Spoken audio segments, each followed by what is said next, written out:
argued, and others have argued for that as well, where there is a floor beneath which no human being should fall. So you just Gaddafi did it in Libya. The bounty of their oil rich nation, they have some of the richest oil on earth. When that was discovered, when he came into power, what he did was make sure that no poverty existed in Libya. So, for example, when you got married, you got $50,000. If you wanted to go to school, you were sent by the government any place in the world through the graduate level. Yeah.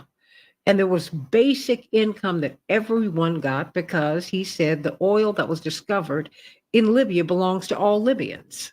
Now, of course, that's been destroyed in large part by us because we wanted to capture the oil and we helped to take him out and all of that. Yeah, and that's real. And Libyans are very angry about it. Now, Europeans are mad because they've got a migrant crisis because we collapsed their state. You got so many riches in the United States, and yet Americans don't get the bounty. A few people get the bounty. So I want to know what your thoughts are. I want you to call me at 773 763 773 WCPT, and let me know what your thoughts are. What should be happening with our money? With our money, everybody. What do you think? Do we give more money? Should we give more money to wars or should we give money to the poor and to people who are trying to make it out here? Right? So call me at 773 763 9278 773 WCPT. I want to know what your thoughts are today about that issue. I mean, just tell me. And now Bernie Sanders is being moved and asked, let's talk about that. He wants to make the monies that we give to Israel conditional upon various issues. Uh, and so, what do you think about that? Should we give them money without strings attached? That's the first question I have for you today. It'll be a quick question, but I want to get your thoughts. 773 763 9278 773 763 9278. But at the top of the hour, and I'll be taking your thoughts about this too, just about where should our money be going? Should we send more money to war? Or should these billions of dollars, these billions, hundreds of billions of dollars, trillions really, when you look at the wars that we've had over the past 20 years or so, trillions, should they be going to the American people?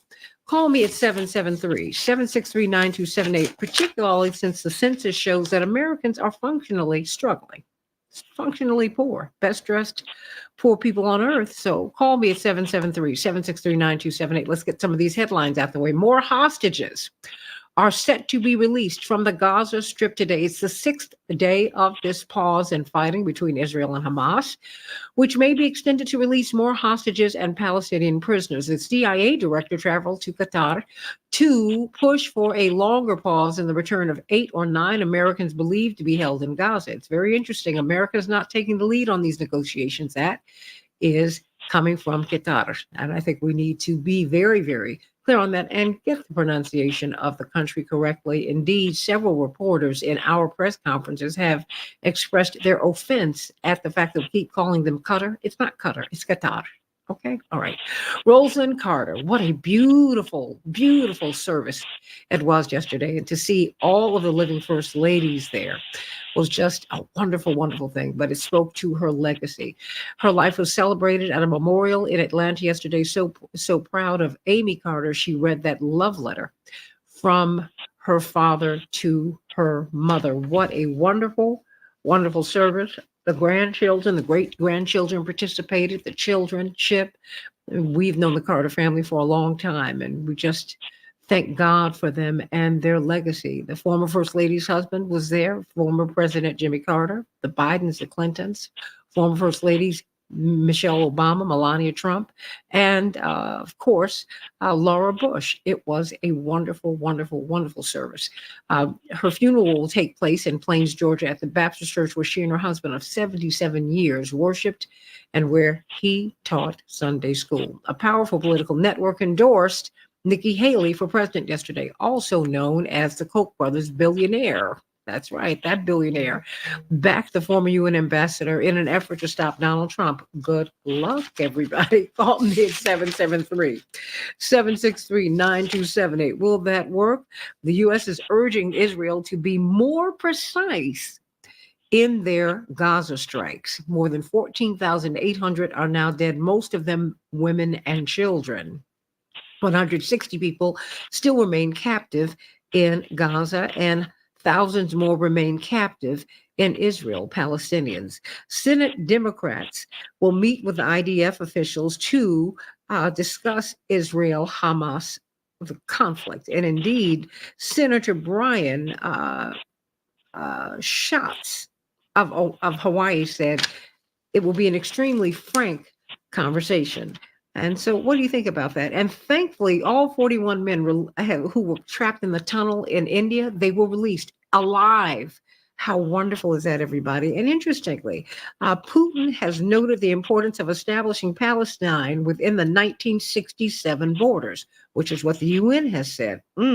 He says the conflict with Israel causes untold suffering to the Palestinian civilians. And Nigeria's former Minister of Commerce, Mustafa Bello, has said that the West should do more to, quote, build friends than encouraging people to become adversaries. Remember, America is only 4.23% of the world. Europe is only 9% of the world. Canada, not even 0.5% of the world. However, Asia is 59%, and Russia is part of Asia, everybody. Africa is almost 18% of the world. You've got the world who are saying they want peace and they want it now. And Chicago will have a high of 40 degrees, partly cloudy.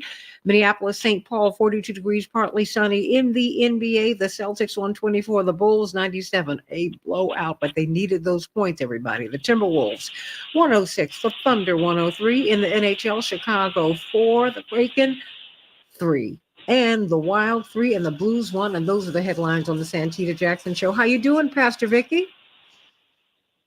I am doing well. What about you, Santita? I am doing great. It's always a joy to hear your voice. Please give me some good Amen. news because I need it. Been going to a lot of funerals lately. It's been a little like, whoa. I Mhm. mean, of my friends. It's like, wow, this is a lot. We were at Minister Farrakhan's son's funeral on Saturday. It was a beautiful tribute to Joshua. But then, of course, Ramsey Lewis, who grew up next door to him forever. Mhm. His oldest child, his daughter, Denise, she passed away 2 weeks ago, about a week and a half ago. Wow. And yeah, it's just like the hits just keep on coming. And so, but one of my Muslim friends passed away overseas, and something interesting happened. The day that uh, her brother passed, spoke with her, and they were obviously devastated, and you could hear it. But the next day, um, reached out again, just trying to stay in touch because they're out of the country, and I wasn't going to be able to get over to the service because they do it in a day. And I heard all of this Mhm. laughter and joy in the background. And I was like, She said, and she made note of that. She said, perhaps you hear us laughing. She said, in our tradition, on the first day, we cry because we feel the loss. We know that this person has been taken from us. But on the second day, we rejoice because we know that they have gone to be with God. Wow. I Mm. said, I would like to get there. I said, but you know what? I'm going to take that and hold it in my heart. So there you Yeah. have it. And I'm going to have Henry mute me so I can listen to you and pull some of these stories down. But I need some good news. I need it. I need it. Amen. Well, good morning, Santita, and good morning to your morning stars and friends. There is good news. This coming Sunday will kick off Advent, the season in the Christian church of waiting for the coming of the Christ. There are 4 weeks of Advent that commences with a focus on hope. It is hard to wait for anything if you don't have hope. Mm. I believe that was the motive behind your father, the Reverend Jesse Lewis Jackson, concluding his famous I Am Somebody chant with Keep Hope Alive. Keep hope alive. Keep hope alive. Waiting is not always the easiest thing to do, but to be asked to wait when you don't believe that what you are waiting for will ever come to pass is next to impossible. This time, a couple of years ago, we had to keep hope alive that the scientists would be able to formulate a vaccine that would protect us against COVID-19. Our hope produced not one vaccine, not two vaccines, but three that are keeping us alive. If we did not keep hope alive, we would not be able to enjoy the new freedoms that we have from that time.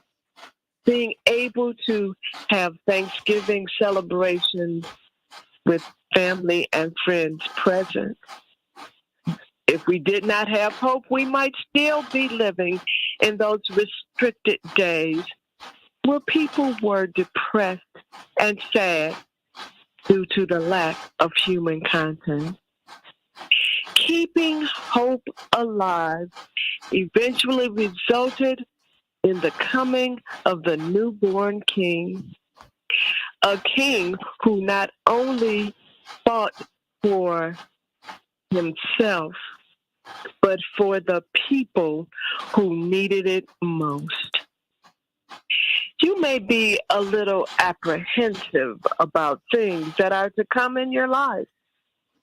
As we trot further into the unknown days ahead of Advent, I want to encourage you during this coming first week to keep hope alive. Keep hope alive for our country. Keep hope alive for the world. Hope alive in your personal situations. Keep hope alive for those who need it most. If you can do this, and I'm sure that you can, then to me, that's good news. You know, I thank you for that because even as I have Chug-a-Lug, my little pumpkin, going on in the background, that really is the key. It really is the key because but you know, why is it that we tend to give up just before the breakthrough comes, Pastor? It seems that just before the breakthrough comes, just before it comes, we let go oftentimes. What is I used to hear people say, older people especially, that the darkest night is just before the dawn. And if you are sitting out, and we seldom watch nightfall and the progression of nightfall, but it gets darker and darker and darker. Mhm. And then comes daybreak. Many times, because of the darkness of the situation, the depth, the weight of the situation, we feel like we can't make it any further. But they said that the darkest night is just before the dawn to give us the hope to hold on, that when we are in a real struggle, when we feel like we can't make it, when you just want to give up and throw in the towel, that is the time, as Reverend Evans used to say, to tie a knot in your rope and just hold on, because help is on the way. Thank you for that. You know, because it does fade to black just before the dawn comes. Mm-hmm. Mm-hmm. It really, really does. But you know, it just seems that it doesn't seem it happens. You know, there are times when, you know, it is bleakest just before, And just before your change comes. So everybody, please, just particularly um, in this time when so many people uh, feel, oh my gosh, this is a time when suicides go up, Pastor Johnson. In Yes, this yes. time of hope, just in about a minute, what do you say to people? I mean, how do you try to keep people and their spirits up? Well, the first thing that I would say to people is to talk to somebody. Instead of holding all of what you are experiencing inside, talk to somebody, talk to a friend, talk to a stranger. Get it out. If you can hear yourself saying what you are saying, it can, or thinking, then it can help you to rethink it. And as the wise men did, go back another way. But I am a strong proponent of therapy. I believe that if we can have an ear that listens, that is trained to hear, that they can help to redirect us in times when we feel like we are despondent, disgusted, and at the dead end of the road. Should you go to your pastor, a psychiatrist, psychologist, social worker, any of the above? I would say any and all of the above, depending on the level. Pastors need to acknowledge that we don't know everything, Mm. and that some areas that people are struggling in is outside of our area of expertise. And when I took one training in critical care, it was the number one thing they encouraged us to do was to refer, refer, refer. Okay, I like that. Refer, refer, refer. Boy, oh boy, oh Yes, boy. But don't be afraid to get that therapy, everybody. We all need it. yes. Please. I remember going to a therapist, to a psychiatrist. And I was like, I'm really struggling with my weight, struggling with some relationships. I need to figure this out. And, and she was very, very helpful to me. Very, very helpful. Very helpful. So everybody, hey, look, I'm going to be upfront with you because I think that we need help. The master scientist is God. God gives people all this information. Why not take advantage of it? Oh, Pastor Vicki That's right. Johnson, 20 seconds. How can we worship with you on Sunday? You can worship with me at Lebanon Lutheran, 9 o'clock a.m. at 13100 South Manistee, and at St. Thomas Lutheran at 11:30 a.m. for an hour of power on 80th and Jeffrey Boulevard. Love you, everybody. Dynamo Dave. Oh, I love you, girl. Absolutely. And I'm going to speak with Dynamo Dave. Bernie Sanders says that, he may push for a vote on conditioning aid to Israel. What do you think about that? And what about all this money that goes to wars? Don't you need it? Call me, 773-763-9278. Back in a minute.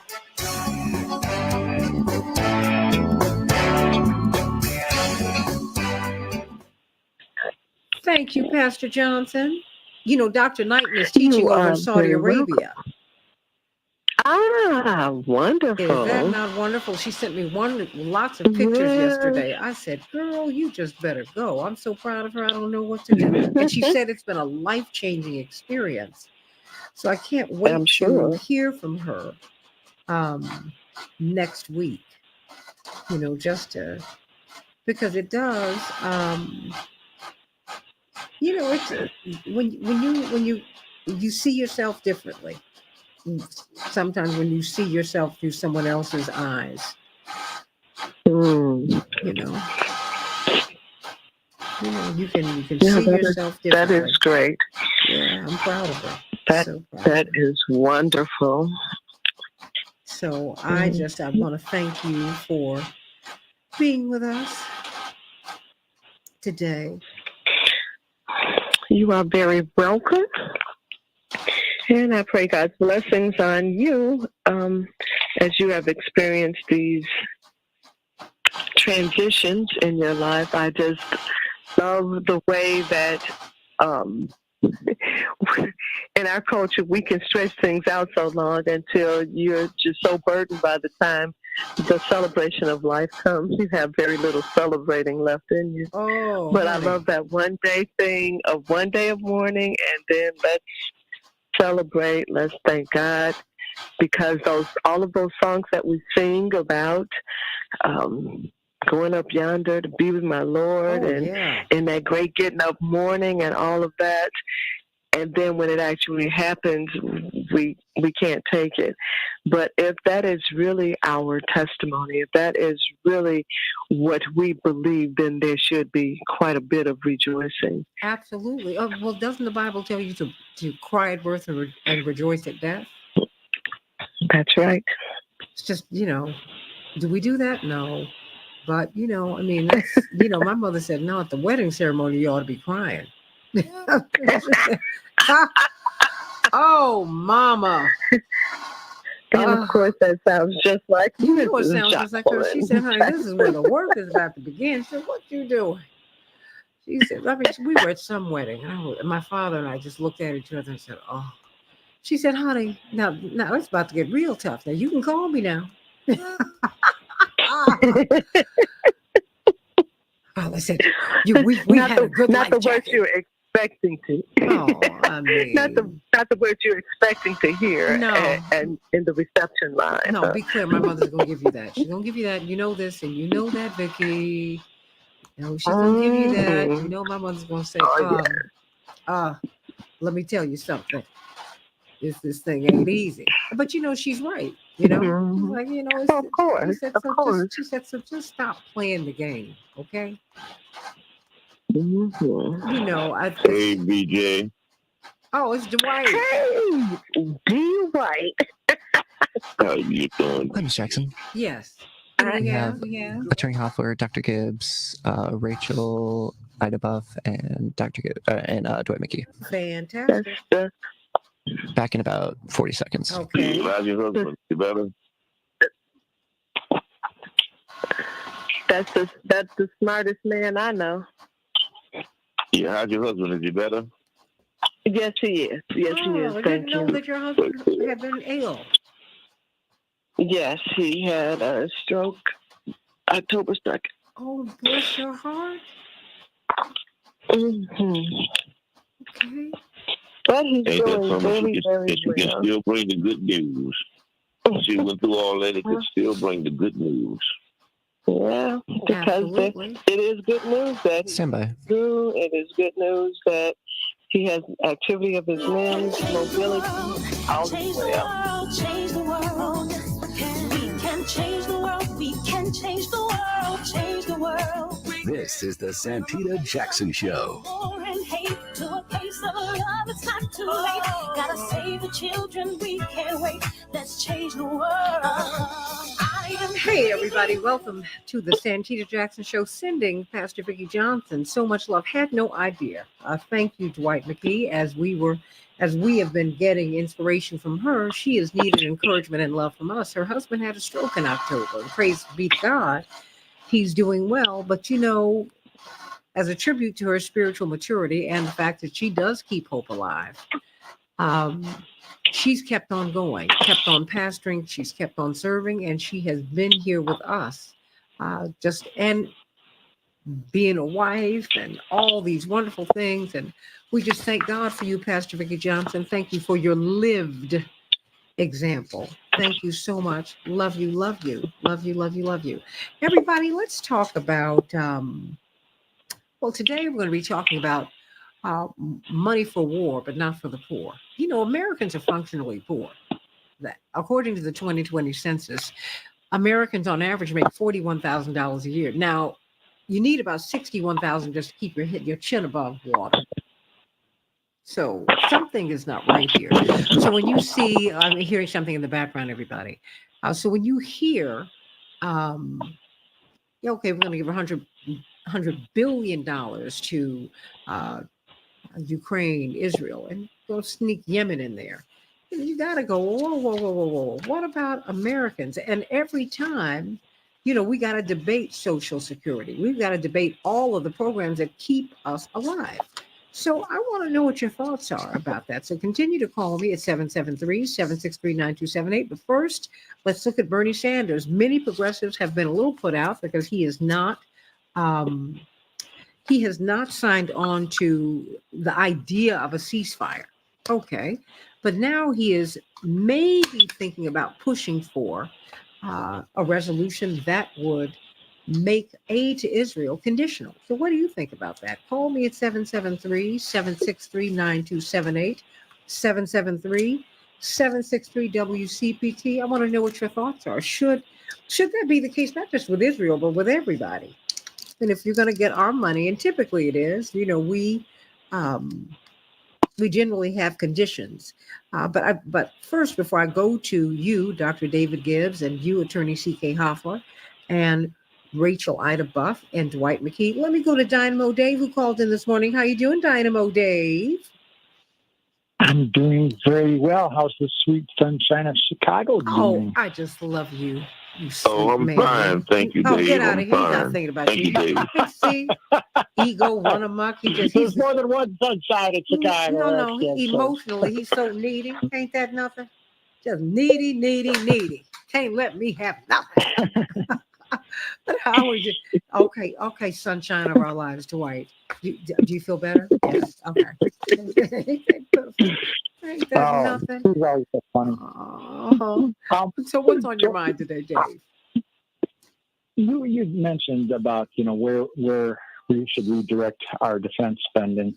You've noted before other shows about we're approaching $1 trillion going to the Pentagon, and I was going to say, in addition to your guaranteed income for people, most people take pride in doing work, but many people, like in the Twin City area, they can't get to jobs. They keep cutting the bus services. People, if you don't have a car, you can't get to a job in some metropolitan areas, and so some people can't get to jobs in outlying areas or whatever. And so I'm thinking we should redirect some of that money toward infrastructure or transit throughout the nation. In fact, with all that kind of money, you could probably have transit where anybody could go anywhere in the United States for free, no fare. But anyway, that's the one thing I wanted to add to the conversation. No, that's a big deal. That's a big deal because we need it. But what about healthcare, right? What about getting a computer to not just every child, but to every person? The internet ought to be a public utility. You've got to have it. And of course now, that means, a lot of companies that make money off of this privately, well, maybe they won't make as much if they make it at all. Well, there's some things that are a public good. And I think we've got to rethink the social contract, because it's time for Americans to decide what it is that we want and need. And more than that, first, what you need. That's what John Johnson from Johnson Publishing taught us. He said, no. First, you get what you need. Then you get what you want. You don't get the dessert first. You get the entree. Okay. Dynamo Dave has spoken. What say you, everybody? Sending you so much love today. I love you, Dynamo Dave, my sunshine. Go on, Dwight. Say something to Dynamo Dave. Hey, Doc. How you doing? Ain't that pitiful? He's so pitiful. Thank you. Well, let's talk about this push by. It's a possible push by Bernie Sanders to make aid to Israel conditional. So what do you think about that? Should that be the case? Should that be the case with, I guess, everybody? And the thing is, we do tie conditions on our money, but we don't do it with them. And what do you think should happen? You tell me. He spoke with The Intercept in an interview, and minutes before a Senate Democratic caucus luncheon, where the question of placing conditions on $14 billion in aid to Israel was on the agenda, yes, he replied gruffly. When asked if there was a chance he would push for a floor vote. So what do you think?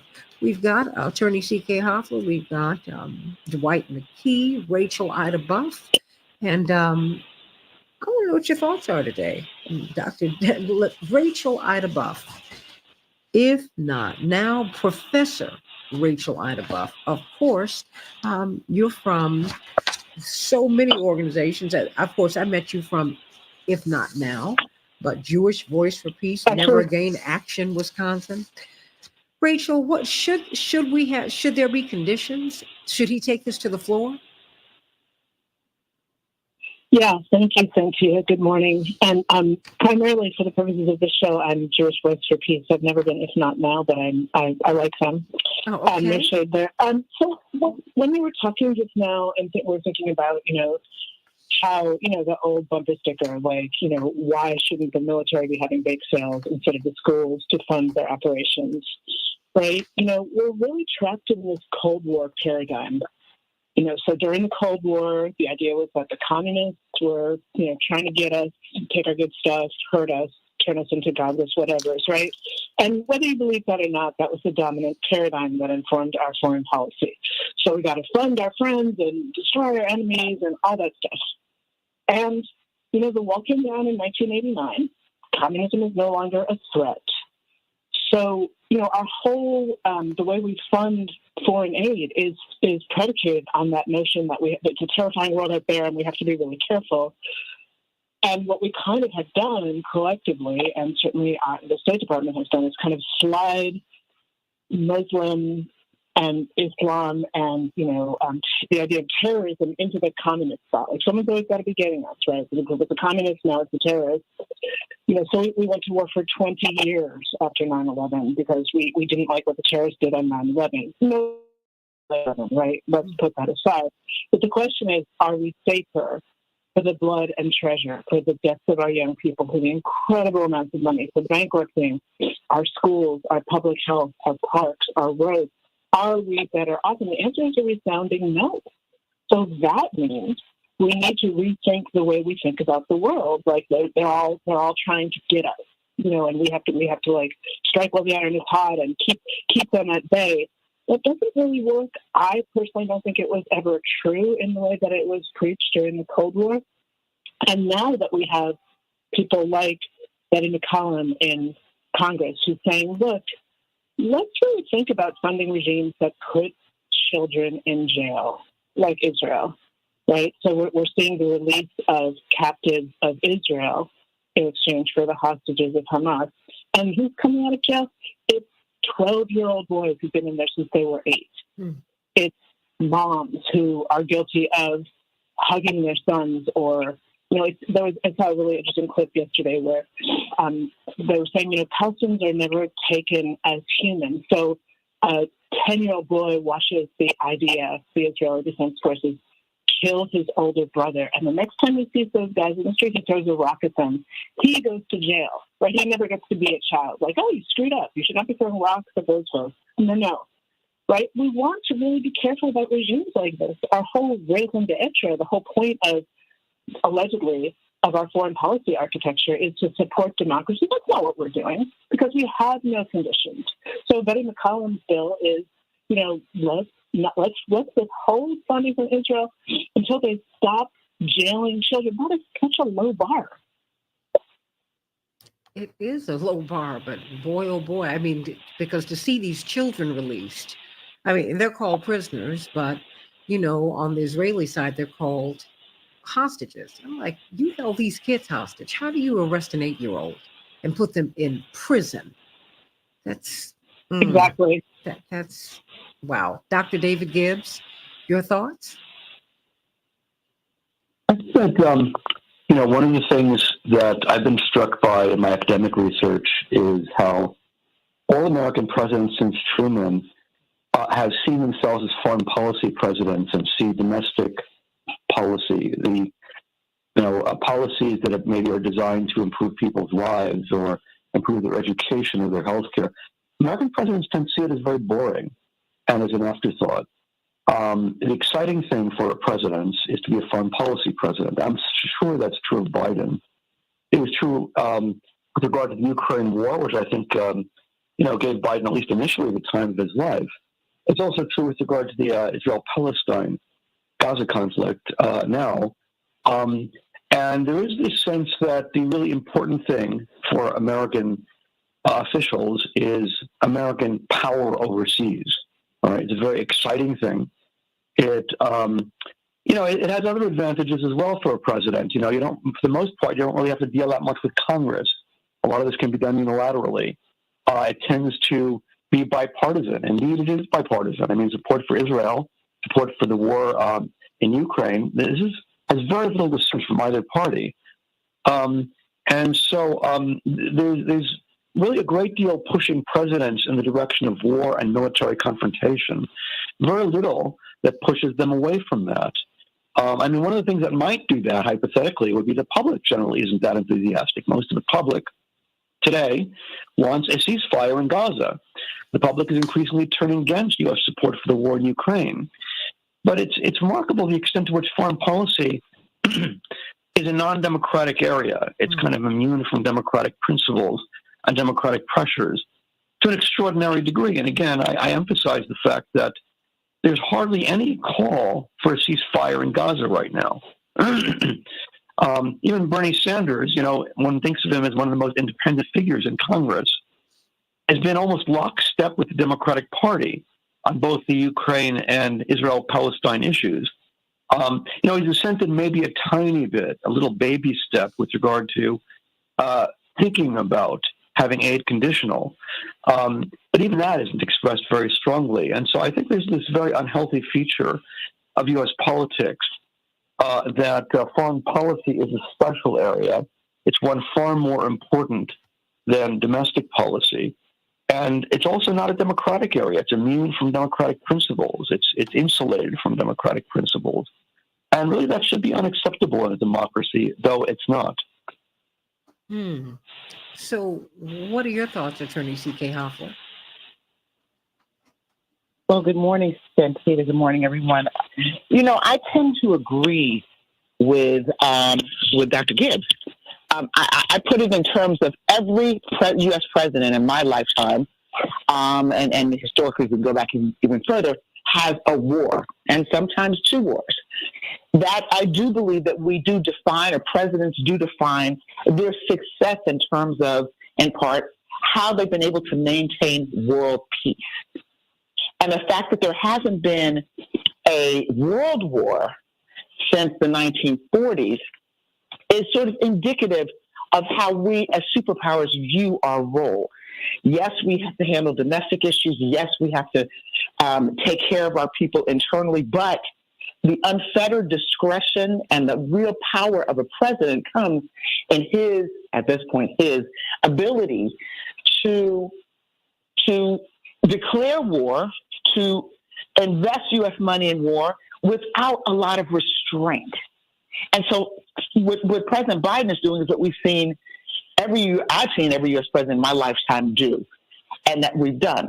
The problem with where we are today is that we're inching, in my estimation, towards a world war. There have been unprecedented actions taken by, for one, African countries, led by the South African government, in terms of declaring and reporting Israel for at ICC, and taking a very, very strong position in solidarity. The Organization of African Unity. We have this consolidation and the solidarity of Arab nations on a level that we've never seen before, supporting the plight of Palestinians in Gaza. We have other countries that have said point blank, we are not going to tolerate the complete annihilation of a people in Gaza. That's different from what we've seen in the past.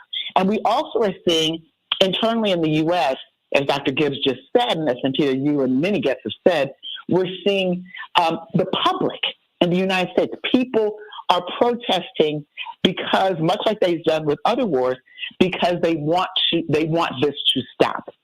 So the question is, how should, if the president is going to consider this, and he has indicated that he is considering some, it's worth thinking about some of these conditions. And now we have Bernie Sanders, who is taking, I believe it is baby steps, but at least there's some steps, in trying to condition the military support to Israel. What is that going to look like? Is the president really going to consider that? Is Congress going to really consider that? And will that ultimately lead to peace? because we are on the verge of a world war. So, Santita, when I look at this conflict, and there are no winners in war, we're already losing in war. There are no winners. The Palestinian people are losing and Israelis are losing in this war. No one is going to win. Well, I mean, not say no one. The military, the equipment and the machinery and those who are producing it, the big business involved in the military complex, they're winning because they always win when there's a war. But people are not winning in this war throughout the world. And now we have countries positioning and speaking the language that we hear the precursor to a world war. That is devastating. That is my focus. And that is what, for me, is so problematic. That is what keeps me up at night, because that's how I see it based on my experience and the lens that I am looking at this. And I'm not speaking, Santita, when I say that from any organizational standpoint that I'm affiliated with, associated with, have been leadership in, or am a leader in. This is what CK feels. This is what CK is sensing based on my experiences having lived abroad, having been in an international environment for the majority of my professional career, certainly more for the first 20 years of my professional career, and seeing, democratic governments evolve, seeing, being in countries that were in the midst of civil war, where military solutions were perceived to be the solution to resolving conflicts for years after years, like in Angola, over 3 decades of militarization to resolve a civil war. And so it's just based on my experience. I think we're inching towards a world war, and that should keep us up all night, every night, because it won't only change life as we know it. We may not have life to change. Dwight McKee? Well, now to understand how America works, what you have to understand is America is an industrial technological superpower. And it needs resources and natural resources to keep operational. But most of the resources that it needs are not in America, not in the United States. They're all over the world. And they're competing with other superpowers for those resources. And so they need military bases. They need these 80 military bases around the world locked in to secure those areas where they have to extract those natural resources. And so our military strategy is a reflection of our industrial and technological needs, whether it is oil or uranium or water or whatever those industries need to keep functioning. We have to have some military presence there in order to secure that resource for our technology or for our industry. And so it's almost, unless we redesign the economy of the country, almost impossible for us not to be a military power. Not because we are inherently militaristic, but because the structure of the economy is as such. We have to have a military presence in order to keep the country operational. If we run out of oil, the country closed down. We don't have enough oil in America to sustain the country.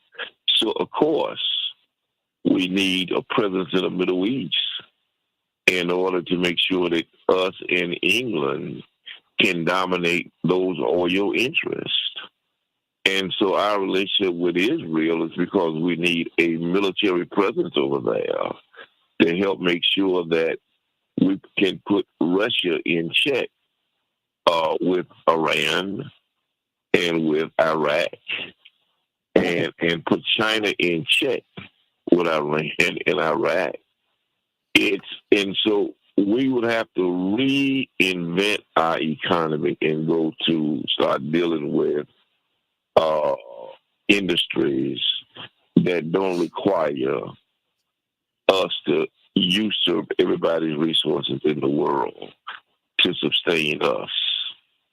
And so many companies are invested already because of this 100, 200 year cycle we're in.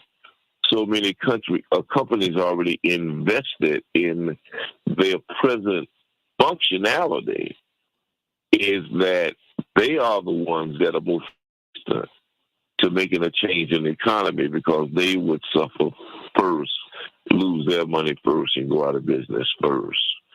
And so it is the global oils, it is the Apple computers, it is those countries that demand that the administration use the military to protect those interests that they need in order to maintain their leverage in the world marketplace. Well, Dr. Gibbs, I've got a couple minutes. Okay. I'm sorry, Dwight. You were wrapping up. So it's very difficult to go to a peace economy if your whole economy is based on a military operation, a military needs. Dr. Gibbs, I got about 90 seconds for you before you go and work with those students as you close out the semester. I mean, but we're only like 4.2% of the world. Is this sustainable? I mean, you get to Turkey, they've got an army that outflanks us. I mean, that's not our oil up under their sand. I mean, do we need to do a rethink about just how we live?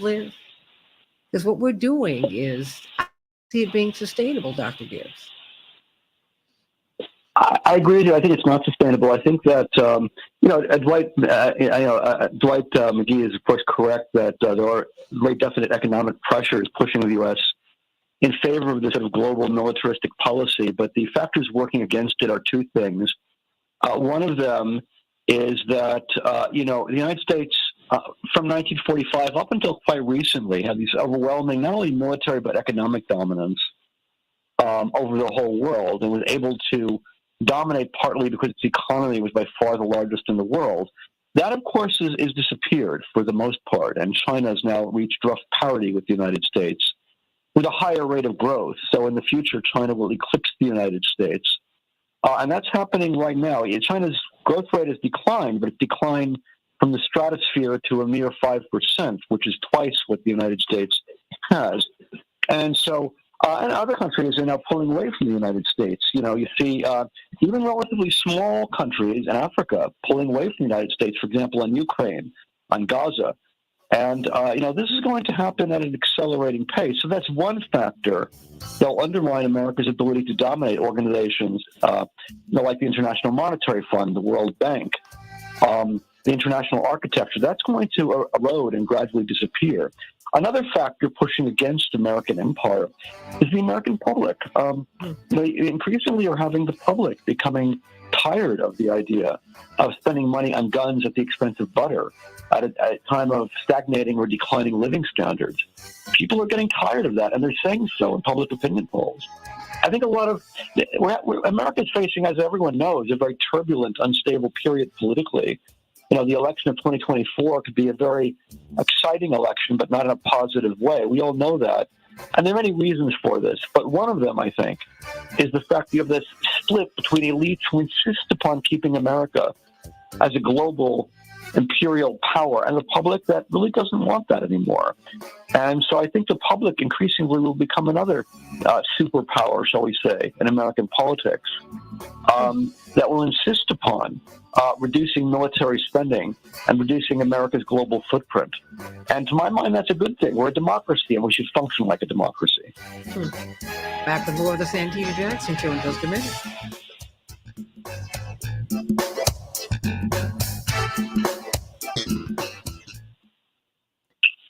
Thank you, Dr. Gibbs. Our love to your students. Thank you, Santita. Thank you very much, Santita. It's always a pleasure being on your show. Oh, look, it's a pleasure having you.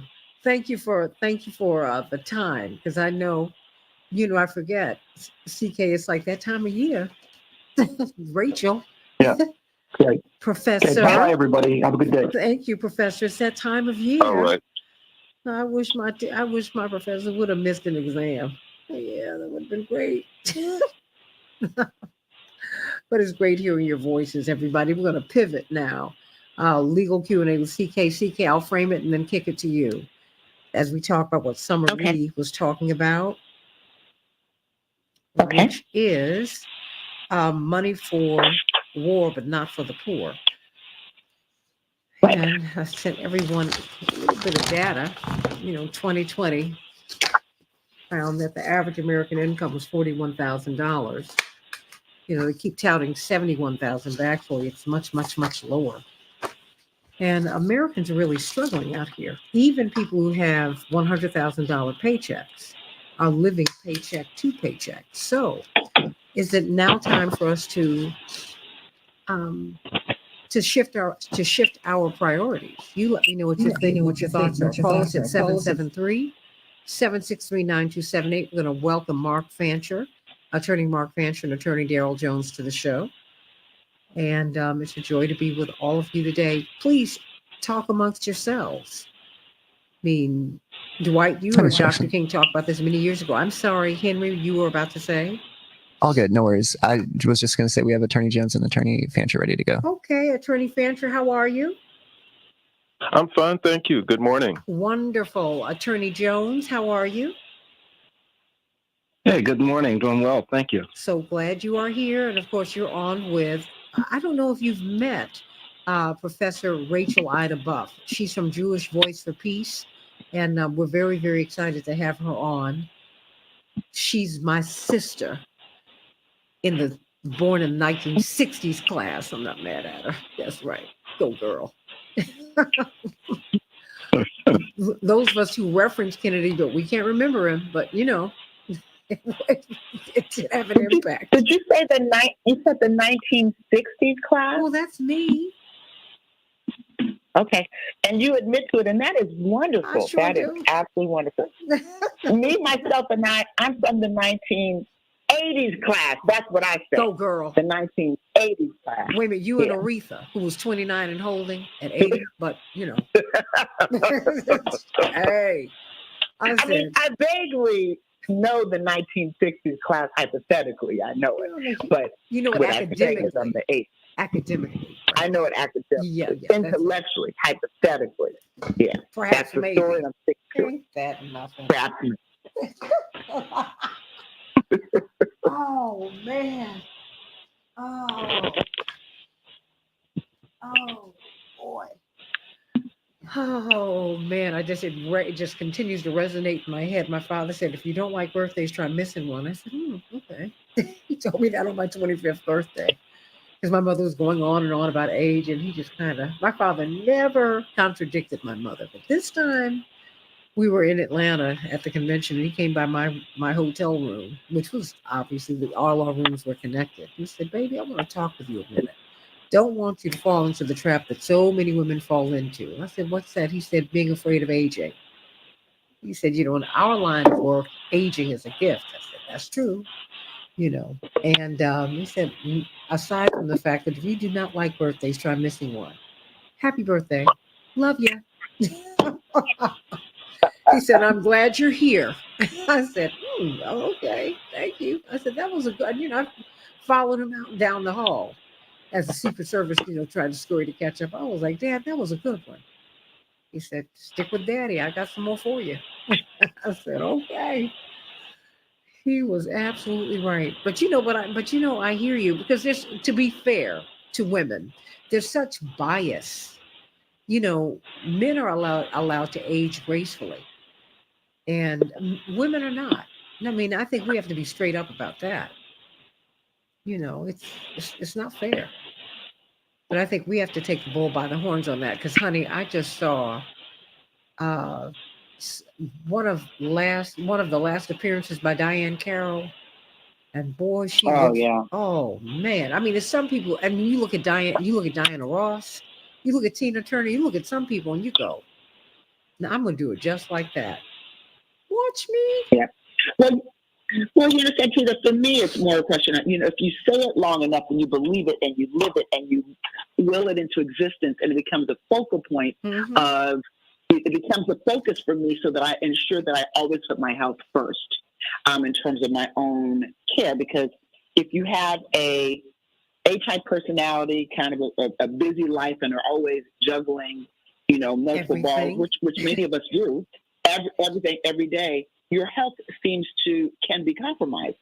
And how you look is completely tied to your health a lot of times. Oh, yeah. And so my extraordinary denial of my age, which has been going on for a couple of decades now, just misrepresentation of my age and misapprehension of my Back in a minute.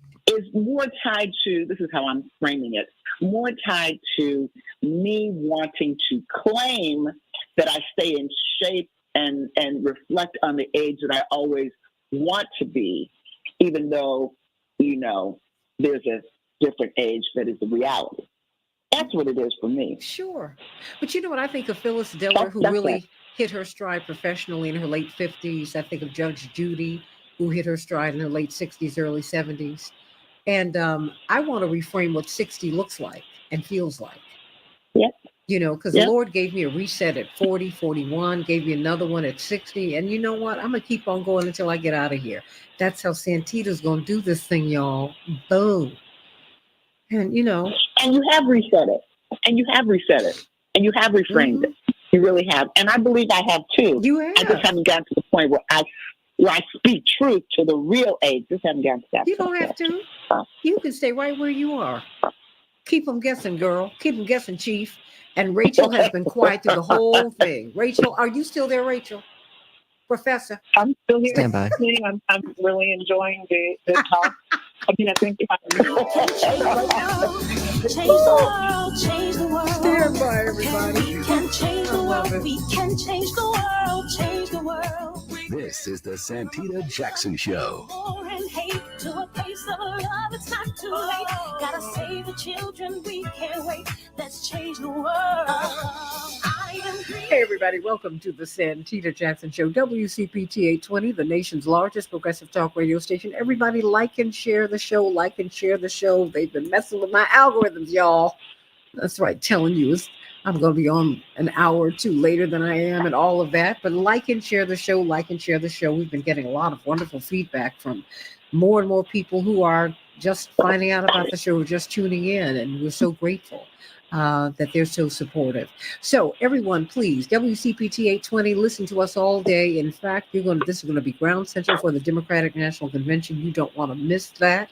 Indeed, during the primary, it turns out our station have the most time spent listening of any station in the city. That's right. People listen to us from start to finish. And so I want you to do that. Tell everybody about WCPT and AM 950 Radio, the voice of progressive Minnesota. There are only a few of us, but we give you the news, everybody. We give it to you, and we give it to you right. Let's talk about why there is more money for war, but not food for the poor. What do you think about that when you see that the 2020 census showed that Americans make a little more than $41,000 a year? It takes you about $61,000 a year to keep your head above water, as they sang in the theme to Good Times. And people are struggling out here, struggling.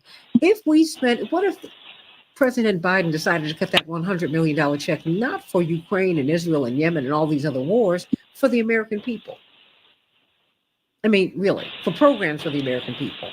What about that? What if the internet were a public utility that just everybody could get on anywhere you are? What if every American school child had an up-to-date computer? What if every American had access to computers? What if we had access to healthcare that we did not have to go into bankruptcy for? What if? I mean, all that's possible. Yes, like I said in the previous hour, Gaddafi did it in Libya. When he came into power and you saw that this is one of the most oil-rich nations on earth, he said, okay, because this is Libyan oil, I'm going to give all Libyans access to it. So when you get married, you get $50,000. We're going to create universal basic income so we do not have poverty. If you want to go to school and actualize yourself in any profession, any place in the world you want to go to school, we will send you. They did stuff like that. We could do that in the United States. We really could. But you can't do that in war at the same time. Call me at 773-763-9278. I mean, CK, this is legal. You said you taught us yesterday. You were like, look, I'm not saying that these things are ethical, but there's a lot that's legal, and we need to move the needle on this. And of course, Attorney C.K. Hoffler has her own radio show on WAOK every Tuesday at 10 a.m. Central Standard Time, 11 a.m. Eastern Standard Time, and she is a legal analyst on Court TV, chair of Rainbow Push, former president of the National Bar Association, the largest and oldest bar association, black bar association in the world, more than 65,000 lawyers. Boom. You've got attorney Mark Fancher, attorney Darrell Jones, chairman of the Transformative Justice Coalition, brilliant social scientist Dwight McKee, and of course, Professor Rachel Ida Buff from Jewish Voice for Peace. Got a lot of people going to weigh in with you, C.K. Hoffler. So let's get right to it. Let me get to these headlines. More hostages are set to be released from the Gaza Strip today. It's the sixth day of a pause in fighting between Israel and Hamas. Rosalynn Carter was laid to rest yesterday. Well, she'll be laid to rest today. There was a wonderful memorial service yesterday. That was a celebration of her life. You had all of the living former first ladies. You had President Carter, of course, her husband was there, President Clinton, President Joe Biden. It was a wonderful, wonderful celebration of a life well lived. The Koch brothers are putting their billions behind, well, at least Charles Koch is, Nikki Haley. Can she take out Donald Trump? Probably not. But okay. Rescuers in India reached the 41 men trapped underground for weeks. All of them came out alive. Yay. I'm so excited about that. You should be too. That is a great thing, everybody. The U.S. is urging Israel to be more precise in their Gaza strikes. And Senate Democrats are meeting with IDF officials to discuss the Israel-Hamas conflict. And indeed, they're saying that these will be extremely frank conversations. In the meantime, President Putin has noted the importance of enabling or establishing the Palestine with the 1967 borders. Now, mind you, that is what the United Nations have said. Israel absolutely disagrees with that. They say that the conflict with Israel, quote, causes untold suffering to Palestinian people. Wow. And those are some of the headlines on the Santita Jackson Show in Chicago. We'll have a high of 40 degrees, partly cloudy. Minneapolis, St. Paul, 42 degrees, partly sunny. In the NBA, the Celtics 124, the Bulls 97, the Timberwolves 106, the Thunder 103, a heartbreaker. In the NHL, Chicago was triumphant last night, and as were the Wild. And those are the headlines. Attorney C.K. Hoffler, you have got Attorney Mark Fancher, Attorney Darrell Jones, Dwight McKee, our sister beloved, Professor Rachel Ida Buff. Not that I don't love you guys, but, she's our sister beloved, and we're very happy that she's here. What about this idea? She's the Summer Lee, the freshman congresswoman out of Pennsylvania, is leading the call to end the era of money for wars, but not food for the poor. What about that? I mean, you have to deal with people who go to jail every day for so-called petty crimes because they're starving out here, CK. They're starving. And people doing all kinds of things. It completely changes, how you function in the world when you are literally hungry. I told you about that cashier who I met in the grocery store, and she's just trying to figure out how to skipping meals because she cannot afford the groceries that she has to check out for everybody every day. It's awful. Well, Santita, good morning to everyone. I will just say this: whenever I have my show on WAOK, a lot of times we try to bring awareness to issues, a different way of looking at issues, legal questions, and tying the legal aspects to social justice issues. And I can tell you, in having discussions about these wars that the U.S. is involved in, now the war in Gaza and the war in Ukraine, many of the callers, and WAOK is an iconic station in Atlanta, serving the community. So we get a lot of people from all over the country, quite frankly, but the Atlanta community that really focuses in on what we're talking about. And while we're talking about wars, they're more concerned about, we hear the wars, we don't like the war, we don't like the money we're spending, but we have basic problems and needs here. That is what I'm hearing people say every single day. Certainly every Tuesday on my show, But even beyond the show, when I'm speaking as a lawyer, when I talk about different things, the people in our communities are concerned about living. They're concerned about the homeless issue. They're concerned about crime, and they're concerned about what they feel is us being taken advantage of. They're concerned about why we can't have reparations. They're concerned about all of these things that never really reach the surface of intense discussion, really, in it's certainly in the court of public opinion, but on corporate media. We don't hear a lot about these issues because the focus is on what is driving the presidential elections right now. And the discussion about, and this war in Gaza, the war in Ukraine, and all the money that we're spending. But the issues concerning Americans at home, sitting at home, not able to make ends meet, all of that, that's lost in the shuffle for many people. And they're looking towards members of Congress to try to level the playing field. And so when they hear that their member of Congress is voting in favor of spending billions and billions and billions of dollars in foreign aid to Israel or to Ukraine and to fight these wars, they are looking to those members to fight the war at home. And so I'm just giving you, Santita and everyone, what's on the minds of people who are every day working to try to make ends meet. What about voting rights? What about civil rights? What about the homeless issue, the homeless population? The homelessness issue is huge everywhere that you go and getting worse.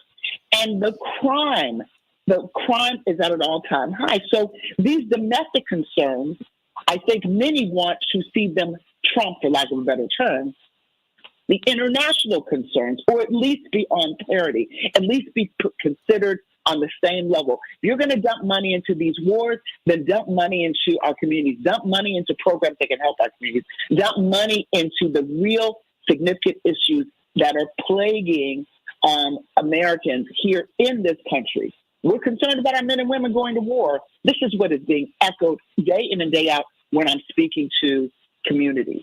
You know what? Let me give people the number so they can call in and participate as well as you pivot to your panel. Of course, call us at 773-763-9278. What do you think about more money for war but no food for the poor? And it's not just people who are living in the PJs, everybody. Americans are functionally poor. 2020 census shows that the average American income is $41,400 plus a year. That's no money. Attorney C.K. Hoffler? Absolutely. Santita, I just want to make just a little cautionary note. I was at the Clemson game because my son plays football for Clemson when former President Donald Trump appeared. He was at the game. And this is in South Carolina, so it was all political. And the governor brought him out on the field during halftime. Nikki Haley, this is her state, whose former governor, was nowhere to be found. Just a little side note. And so as we talk about, humanitarian needs and human needs here in the United States, and money for war, but not food for the poor, I'd like to first call on Dwight McKee. We talk about Uncle Dwight, we talk about Daddy Dwight, we talk about the incredible visionary, social justice engineer and scientist. And I'd love to hear his take on this issue. Well, the way you control money is what you use to control people's energy. And so the more money they have, the more independent they become and the more freedom they have, and the less control you have over them. And so there has to be a certain control over the amount of money that's invested in the general population so that the powers that be can exercise control over them and their energy. If you gave enough people money, some of the guys in the inner city, some of the young guys on the farms, then they would not necessarily have to join the military to support those interests around the world where they need lives. If those lives had options, then you wouldn't have control over their destiny. If more people had money, they wouldn't take those jobs that the agricultural jobs and the hospitality jobs where they get no money They are the margin of profit for the major companies, the major corporations. They would have options for themselves. They would be doing something else. And you need the energy to sustain the economy. In order to understand that butter or war option, you have to understand the purpose of money. And the purpose of money is to control people's energy and their destiny. And so you have to make sure that you maintain enough control over them and they have enough need that you can manipulate them or direct them to those things that you need for yourself to have done and not in their specific interest. Money is power. And the people that can have money or keep or maintain the money or control the money, they use that for the purposes of power and controlling other people who don't have money.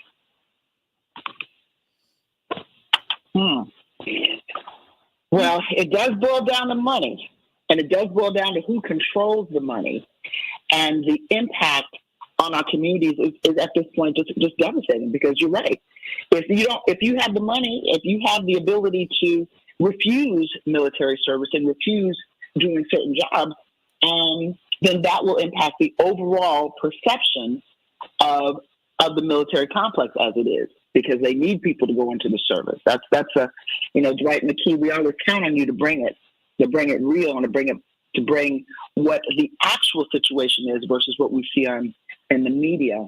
But I'd also like to hear from Professor Rachel Buff on this issue. From your standpoint, how do you see this playing out?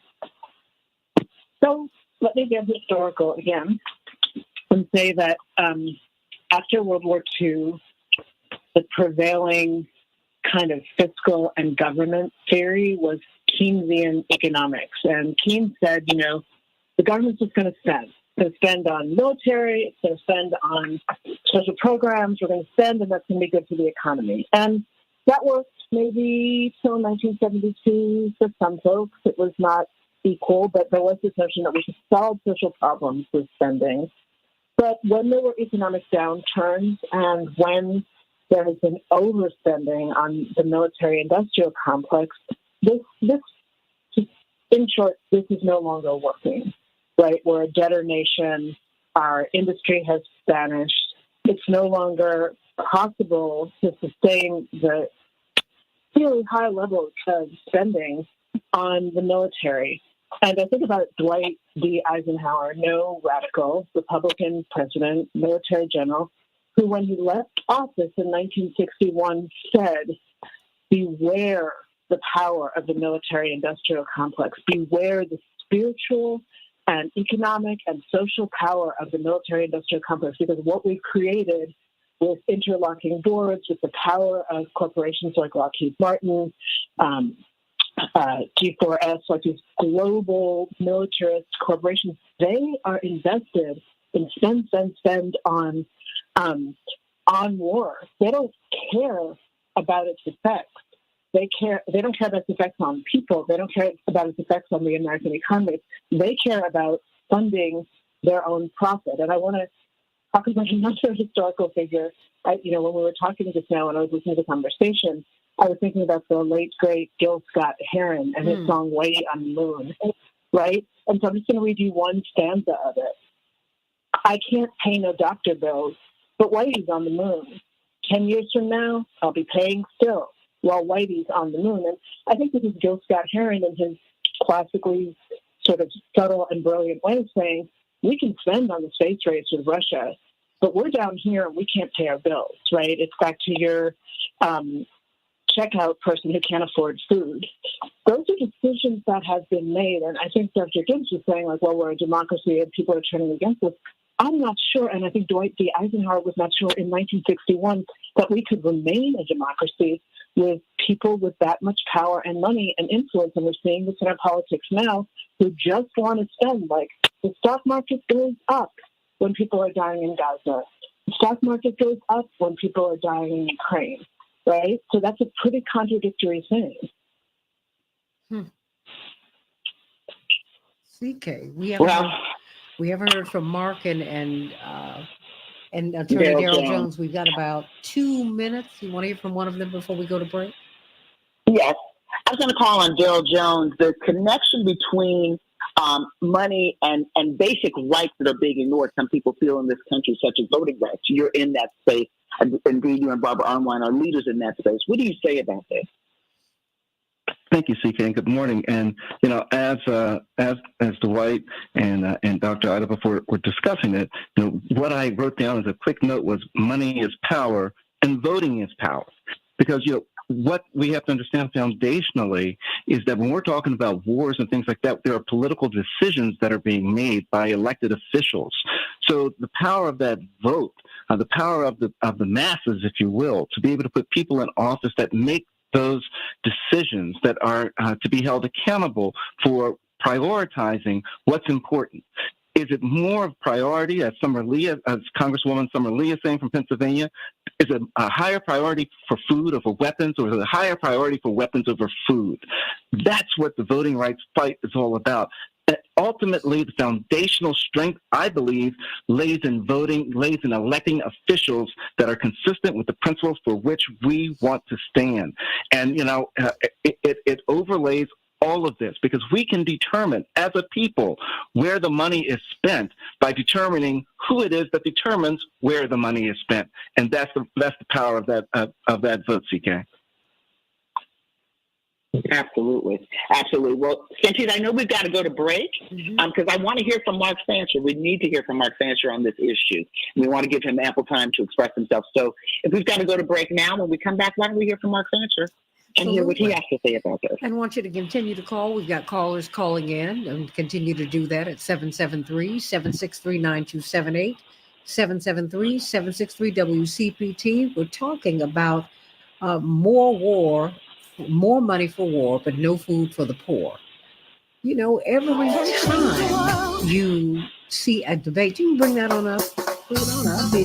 Just every time you hear about a debate, we debate about Social Security. Do we need Medicare? Do we need Medicaid? Do we need Obamacare? Of course, we need all of that.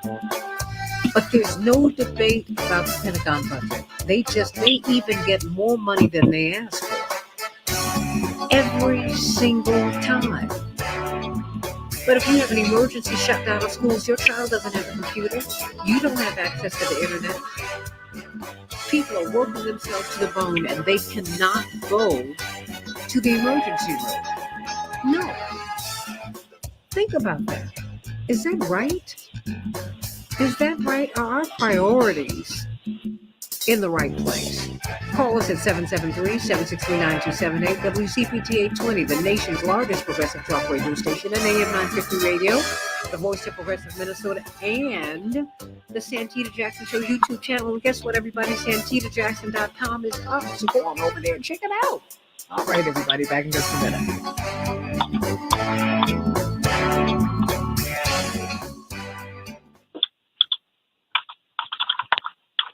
Okay, you all can keep talking. Yeah, Santita, I mentioned this thing about, because in your headlines, you talked about Nikki Haley and getting the support of the Koch brothers. Mm-hmm. It was just absolute, I can't even express, I don't want to express a political view, but I'll just express it this way. I can't even express how not great I felt by during halftime. And it's personal because, of course, my son is out there on the field like these other young players, putting, I believe, their bodies at risk and everything. Football is a dangerous sport. It's an exciting sport, but it's a dangerous sport. Oh, yeah. And at halftime, the governor of South Carolina brings out, former President Donald Trump. And it's so interesting because football is one of those sports that unites people from different political views. You're sitting beside people that you probably never might sit beside under other circumstances, and you're all cheering because usually you're in sections, especially, we were at the University of South Carolina, so that's not our home turf, and we were in a section where mostly Clemson people were. So people were cheering, and we're all in unison, cheering for our players.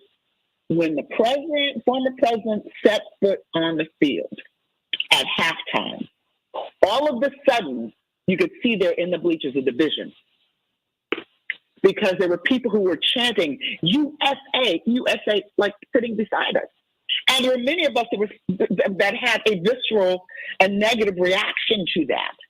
So the divisiveness that we are feeling in this country every single day, when it comes to what I call religion, which is what football and basketball, the sports, it is so, what was injected in that game, where everybody was in, either you're cheering for one team or another, not political team, but one football team or another.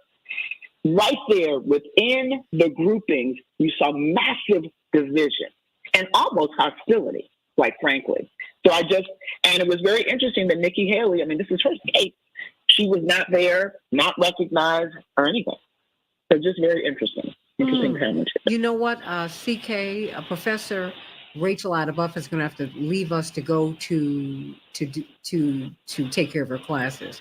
Could we have her give a closing statement before when we come back on the air? Absolutely. Yep. We just got it back. Okay, fantastic. And we're going to thank you so much for that, Henry. And what we're going to do, remember, you'll close out at 57, and then I'll take us off there at 58. Okay, CK, so look at your watch. Okay, I will. Okay. Rachel? I'm here. Okay, we're going to go right there. CK is going to go right to you so you can make your closing statement. You know you can't leave here without doing that. Absolutely. Come on. And thank you for your historical perspective and bringing that perspective. Because, sometimes we don't even know our own history. 60 seconds. And we just don't know. Or if we knew it, we forgot it. Because history, quote unquote, what's being taught today is different than what I believe is really American history, especially since we're banning certain things. So thank you for giving us a historical perspective. Anytime. Okay, and then we'll go to Mark Fancher. Okay.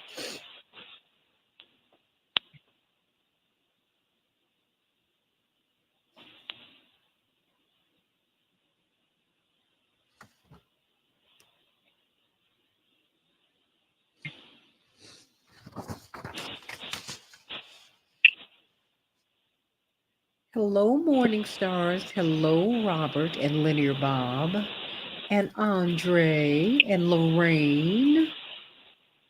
Stand by. And Miss Wanda in North Carolina. Give Mr. Corey a We big can kiss. change the Stand by. world, change the world, change the world.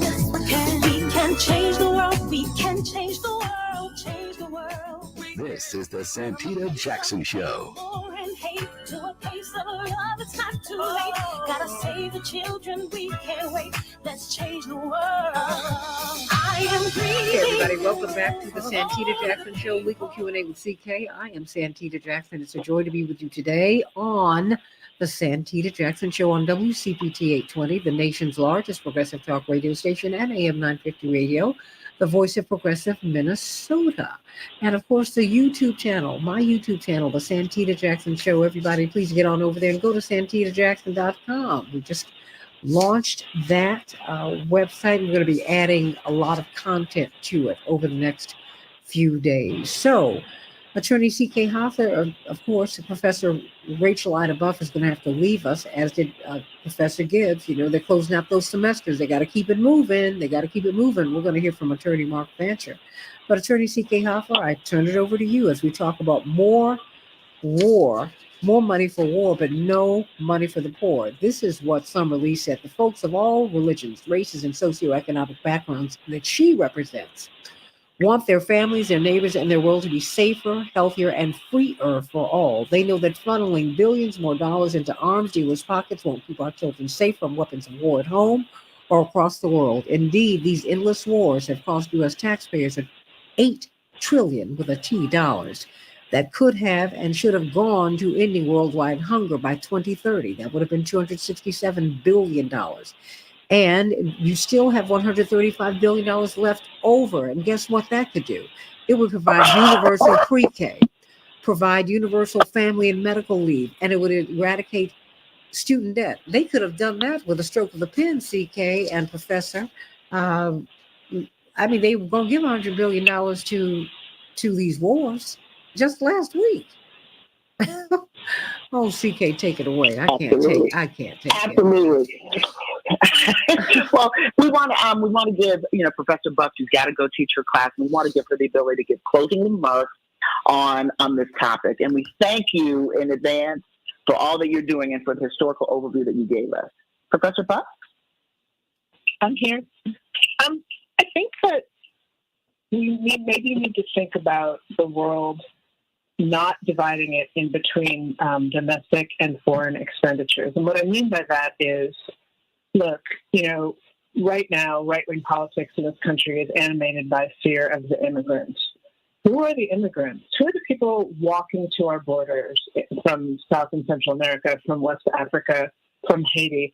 They are people whose economies have been stripped and ruined by American foreign policy, right? So the people who show up at our borders in such dire need, asylum seekers, of just safety and material resources, those are the casualties of our foreign wars, right? We have Iraqis, Kurds, Afghanis taking to the open water in leaky vessels to try and get to Australia. That's a tremendous, dangerous, horrifying journey, but people are desperate. That is the cost of our foreign aid, right? And all of the wars that we've been making in the 20th century, particularly since World War II, particularly since 9/11. So if we want to think about what we get, and this is something that I think a lot of social movements in the 1970s recognized, right, that poverty in this country, racism in this country, people in central cities in this country have more in common politically and economically with people around the world who are the victims of this foreign policy. So when we think about Palestinians in Gaza, like even the ones surviving, we bombed all, Israel bombed all of the hospitals in Gaza with U.S. complete buy-in, with U.S. support. Why? Because the phrase is it was the Hamas Pentagon. Well, it turns out that there were tunnels underneath one of the hospitals that were built by Israel 50 years ago. But we thought of it because we think of the world this way as, quote, the Hamas Pentagon. There is no Hamas Pentagon. We're the ones who have the Pentagon, right? So if we could stop spending money to rain death on the world, we could feed and clothe and educate and laptop our population. In fact, the world, Americans die young because even people who are comparatively secure, professors like myself, worry that we won't have enough money in our old age, worry that we won't be able to educate our children because everything is so expensive. My younger daughter is in university in Canada. If you're Canadian, it costs about $1,500 a year to go to college. If you're American, it costs many. That's a choice, right? Are we going to bankrupt ourselves, educate our kids, or is it going to be accessible to all the kids? Right? We have to start making different choices, and we have to stop thinking about foreign policy as our safety. Right? Foreign policy is ruinous to everyone in the world. This militaristic foreign policy that is controlled by an elite number of mostly white men who benefit from raining death in the world. We can't have that. It's eroding our democracy. It's eroding every fiber of our society. Thank you so much for that. Wow. She's right. Absolutely. Thank you. She's right. And have a blessed day pouring into your children. Absolutely. Thank you so much. So, Mark Sanchez, we are waiting with bated breath, right, Santita, to hear what you have to say about this. I'm sitting down. I don't have popcorn, but I'm just waiting to hear. Good morning. To you, Mark. What do you say? Well, thank you, and I've appreciated all of the comments that have been made so far. All of them are right on point, at least as far as I'm concerned. But I guess what I'd like to suggest is that I'm not unlike many, if not most people on the left who spend lots of time lambasting capitalism. I mean, it's one of the missions in my life to destroy that system because I hate it so much, because it's so destructive. But one of the things that, as a revolutionary, I must do is to not only be honest with the people, but to be honest with myself. And I've had to come to terms with the fact that as much as capitalism is a target, of left-wing movements, revolutionary movements. The fact is that in the United States, we don't have capitalism. If you look at the earliest theorists, capitalist theorists, Adam Smith and others, what they talked about was a quote-unquote free market that allowed entrepreneurs to use their initiative, their creativity, their energy, and their resources to try and make products, to provide services that were better than any competitor might come up with. And it's really sort of a free-for-all. Entrepreneurs compete with each other to try and make a better mousetrap, to sell more widgets than their competitors. And the company or the corporation that loses in that battle is allowed to die. It has to die because that's the way the capitalist system is supposed to increase quality and in productivity, is to make sure that those who are delivering the most are the ones that survive. Survival of the fittest to the benefit of the masses, presumably. Now, all of that is a fantasy as far as I'm concerned, but that's what capitalism is supposed to be. We don't have that in the United States, and we haven't had it for quite some time. What we have had is essentially socialism for corporations. When you have the big three automakers and they start to fall into trouble, Adam Smith would say, let them die, let them collapse. But what happens is that the government bails them out, provides them with the resources and the funding, the finances that they need in order to continue operating. And it happens that way with major corporations all of the time. If individuals who are failing, who have to declare bankruptcy or who are struggling in other ways, if they are in trouble and they turn to the government, then fingers are wagged at them. They have their hands out. They're trying to draw from the public till without justification. There's something shameful about the fact that they are looking to the government to help them. And that's the great contradiction. So I think that in dealing with this question about distribution of resources, we have to be honest.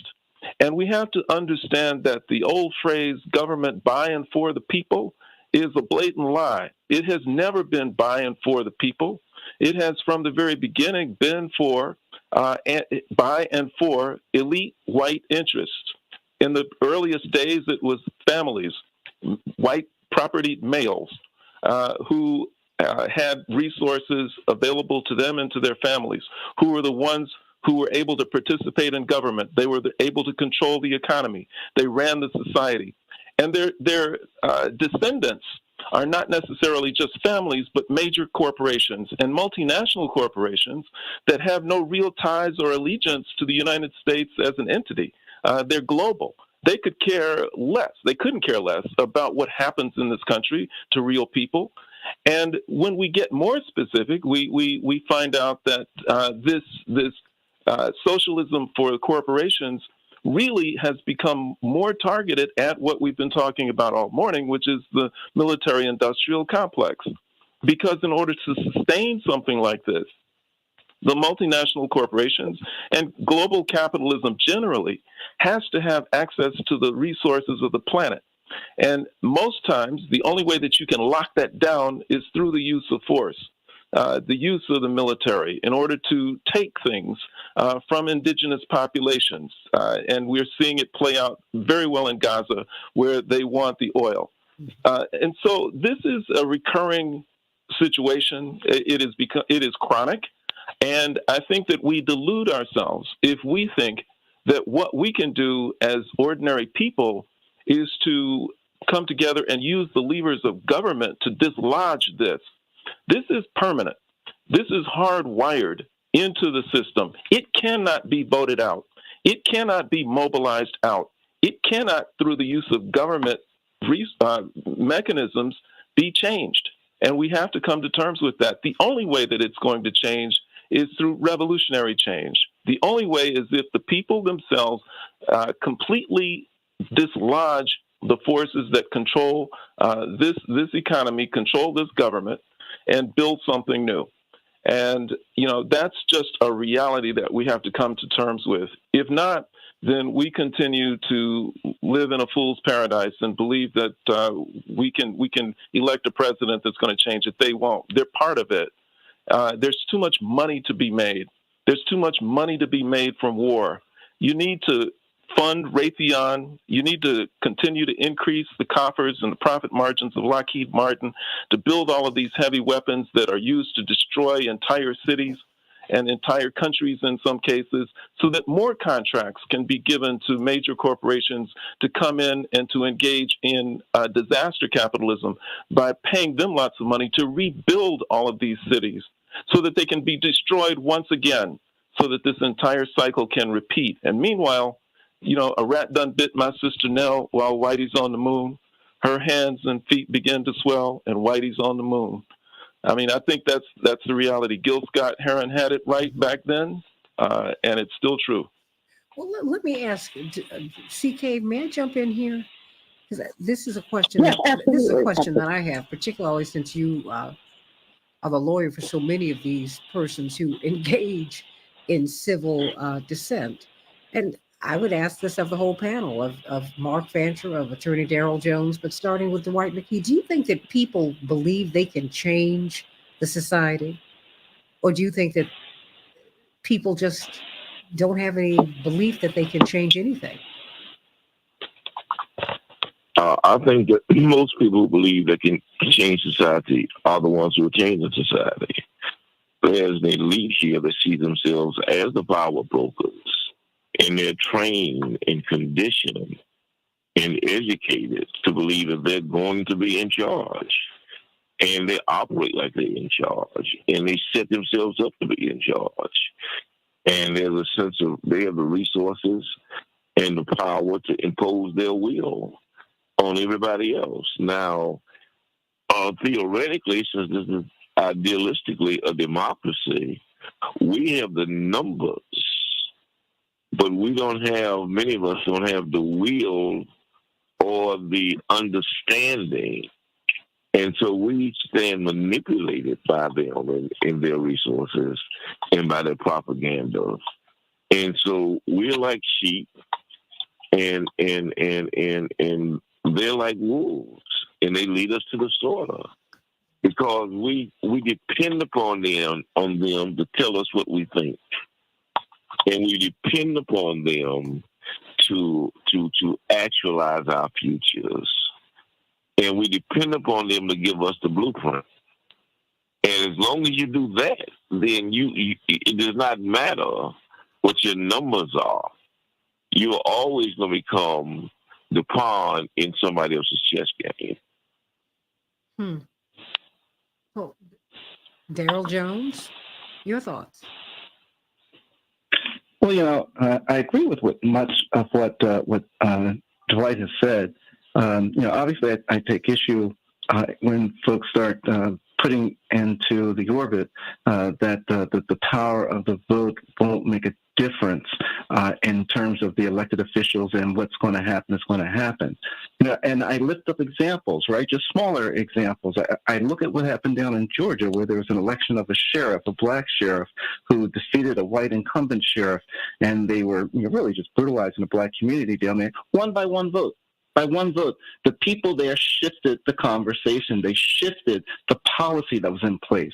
So when I talk about the power of the vote and the power to make changes across not just the country, but with the country's interests, with the country's policies, with the country's practices, we've got to be willing to understand and certainly appreciate that having elected officials and holding them accountable for the issues that we want in place is a major step in doing that. Whether, one of the reasons why, and I'll make it even more practical, one of the reasons why we're seeing all this concentration now, questioning with President Biden and trying to, finagle and walk this fine line with the Israeli war, if you will, as well as with the Ukraine, is because he's concerned about these voters. What are these voters going to do? Am I against the interest of the voters? If the voters vote me out, then what happens? And then, a whole part of that really is directing the policy, shifting the narrative, being certain that you're in tune with what the American people, the majority of American people, want. And I just believe that, that power of the vote, and even when we look at the conservative circles, when we're going into the power of that vote, we see them doing things to manipulate the power of your votes. Your vote isn't as powerful as every other vote. All of that is done with the purpose of trying to put people in place that will be more consistent with the policies that your other side wants than what you want. And so that's why I say a large part of this has got to be focused on, if our interest is on food, not wars, then we need to be certain we have elected officials that are focused on our domestic basic needs to survive and not necessarily a war abroad, but keeping in mind that oftentimes, our security is at issue, so we have to, have an eye on it. But we've got to figure out what our priority is, and our spending priority will show where we are as a nation. May I suggest this, that it does come down to the question of what our priority is. If our priority is to solve the problems, permanently solve them, then we have to look beyond the structures of government. We have to look beyond what they've set up, because it's been designed to prevent solutions to the problems. The way that the system works is this, that it understands that it's corrupt. It understands that it's maintaining a system of injustice, and the circumstances are unjust. And therefore, it must be very sensitive to the sentiments and to the movements of the masses of people. And when the people begin to wake up, when they become aware, the system can't just stand rigid and say that we're going to preserve this system of injustice even over your opposition. What it must do is it must grant concessions, essentially to pacify the people. And so we've seen this before. When U.S. imperialism was dominating Southeast Asia, or at least trying to dominate it, they lost there. But when they were waging war in Vietnam, and people came out en masse to oppose the Vietnam War, the system had to concede. It had to withdraw from Vietnam. And in the years after that, it had to be very careful about how it was going to deploy its troops, and when and under what circumstances, because they knew the power of the people and the fact that they could overwhelm them.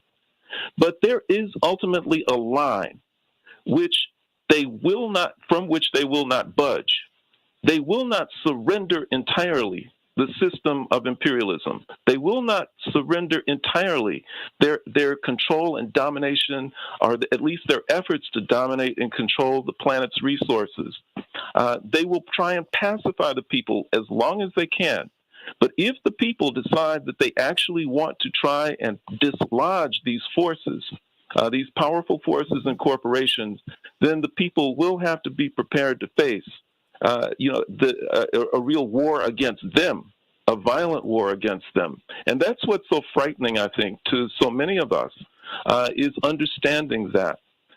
Dr. King experienced it. Dr. King was fine as long as he was trying to integrate lunch counters, as long as he was trying to get access to the ballot box, as long as he was trying to break down Jim Crow. As long as he was doing that, then that's fine. Those are concessions the system was willing to make, not only because it didn't harm them, but in some ways it helped them because it opened up their access to the dollars of the Black community. But when Dr. King crossed that line, when he began to challenge the very idea of imperialism, when he began to challenge militarism, when he began to challenge the capitalist system, they put a bullet in his head. And that's what we have to understand. We can do only so much. But if we're serious and if our priority is to resolve these problems permanently, then we really do have to think beyond what is put before us as the established and acceptable method of trying to make change. CK, we've got a couple of minutes. Well, Santita, we've heard, from all of our wonderful morning stars that have had different views. And I think what's important is for us to recognize that each one of us can play a role. Each one of us can play a role from where we are, from where we sit. Whether you believe, as Mark says, that, the whole entire machinery has to be torn down and rebuilt, or whether you believe, as Daryl was saying, that, voting is important. It's important to vote in and vote out elected officials who are advocates of the positions that you hold. The message is one of hope, that we each have a role that we can play from our respective spaces. Nothing is hopeless. These are difficult times for sure. And when we wake up every morning, Santita, and we see children dying and children being killed in Gaza, and when we look in our backyards and we see children dying and children being killed, it does have an impact on all of us, where we feel that there's got to be a different way. And I think that is what merits discussion. That's what merits further analysis, whether it's legal, political, faith-based, or otherwise. So, Santita, I think we should just really get everybody's closing comments, because I think we want to leave for the audience, what can they do? Seeds of hope. We've been in these desperate places before, and there are always solutions. We always have to keep fighting. It's never over. But we are in very, very, very difficult times, and war does bring out those feelings. But I think it's different this time. These two wars have brought out different feelings for the American population. Well, and so I'd like us to have closing remarks. Well, we're not going to be able to do that. What we can do is that we can bring them on the other side, because we're about to go out in about a minute. On the other side? But, on the other side. But stay right there, because we won't take long. But stay right here on the Santita Jackson Show YouTube channel so you can hear from Dwight McKee and attorney Mark Fanchen, attorney Daryl Jones, and attorney C.K. Hoffler. Are you going to be on Court TV this week? I've already been on Court TV this week, so I'll be on Court TV next week. Okay, this is the deal, CK. When you're going to be on Court TV, call me in the morning. So you can no. So you can just call in and say, "Hey, everybody, watch," because this is the deal, everybody. CK should have her own show. That's just the God-honest truth. But you're the ones who can make it happen. She can be even more prominently featured on Court TV and on other networks, but you're the ones who have to make it happen. So when she is on, you need to send them an email and say you want to see more of her. That's the market responds that way. You don't have to say it. I know it's true. I know how the game works, because they measure every millisecond that you're on television to see who's watching. And the reason they keep calling you back is because people are watching. And we need your perspective. So there's that. So whenever you're going to be on, even if I just have you on for 2 seconds, just call and say, "Hey, I'm about to be on." Boom. Even if you can't come on there, I can say it. Got a deal? Okay. That's a deal. All right. Okay. No, I mean, it's not self-aggrandizement. This is about getting your perspective, our perspective out there. If the Lord gave us this opportunity and lifted us up, we have an obligation to get the word out as far as we can spread it. This is not about me, CK, Dwight, Attorney Fancher, or Attorney Jones, or anyone. This is about you getting your voice heard. That's all we do. Stay right here on the Santita Jackson Show YouTube channel. Henry, thank you for a great show. Going to get some closing thoughts. More war, more money for war, not food for the poor. Oh, you can change that around. You can. You have the power. I love you, everybody. God bless you. Have a great day.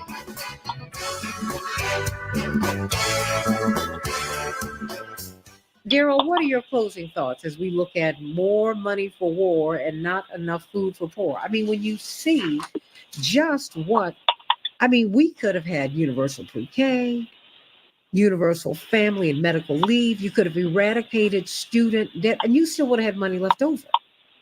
And it's not Washington making the decisions. It's the corporations, everybody, making the decisions. They're just using Washington is just where the levers are.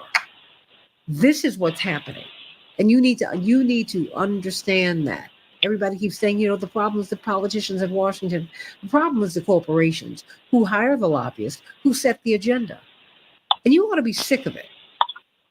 You ought to be sick of it, and you need to let them know. I'm telling you, you need to sit into some of these corporates' headquarters. That's why when Michael Moore had the movie CK, Roger and Me, about his fight with GM and what GM was not doing for the people of Flint, abandoning Flint, they would not let him in the GM headquarters.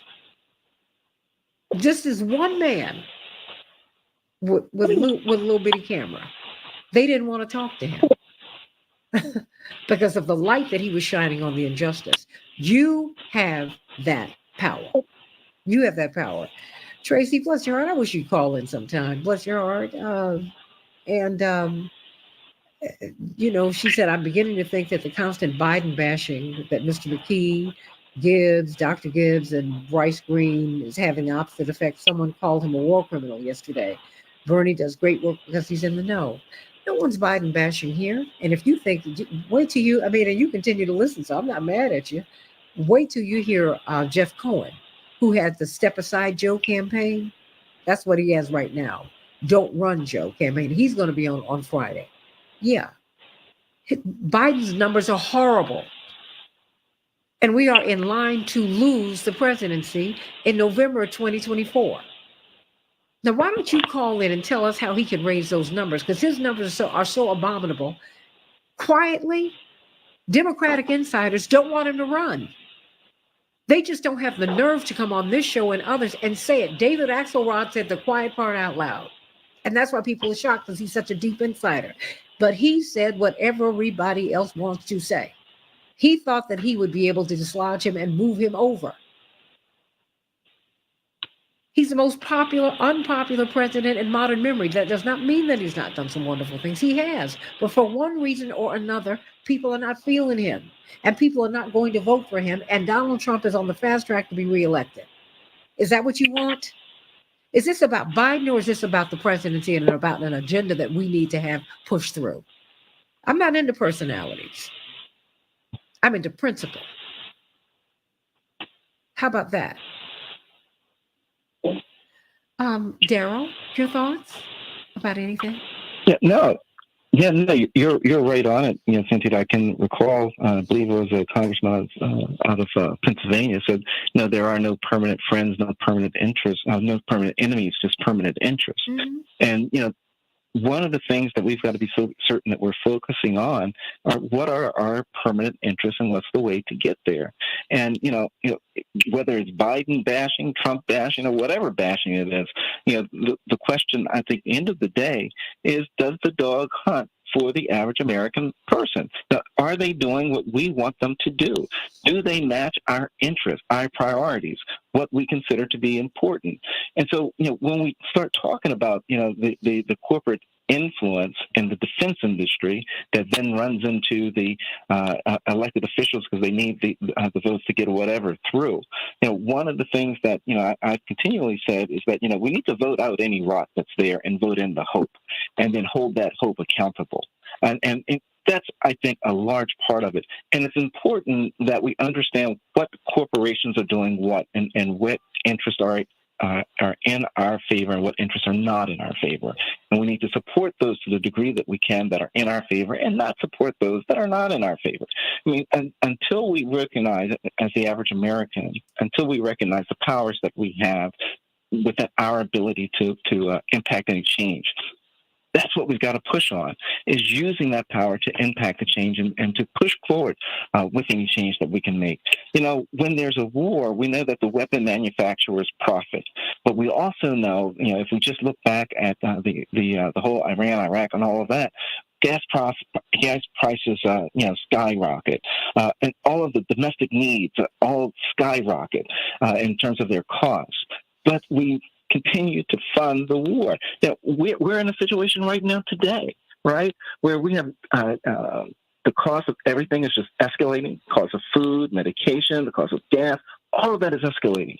But now we're talking about giving $14 billion, right, additional funding to Israel, giving more money to Ukraine. What are we doing to address the very, table issues, the meat and potato issues, as they say, of the average American person? And that becomes, one of our foundational pieces.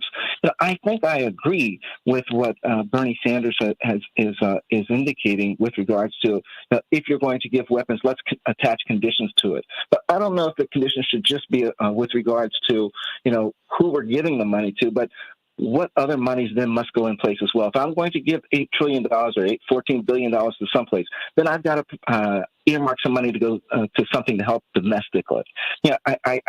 Once I start seeing the horse trading going on, the question is, what interest do you want to have in that horse trading? What issue do you want to have that's going to be part of that negotiation? And that's what I think, we've got to look to for the people that are making those decisions with regards to with corporate spending, with regards to spending from Congress, and declarations as to, how much money can be spent on wars. I think we need to be certain that we're making that connection and holding them accountable for the decisions that they're making. There's no question. I want to respond before we go to you, Mark Fancher and Dwight McKee and CK.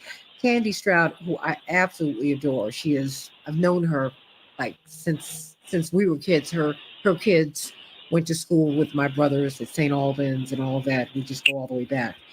And she said, talk about the accomplishments of the Biden administration. You're right. But let me tell you something, Miss Candy. You can't get them on shows like mine and Robert Patillo's and C.K. Hoffler's and Attorney Daryl Jones's and on and on and on. Black media, and even though I'm not on a black station, but you can't get them out here to talk to us.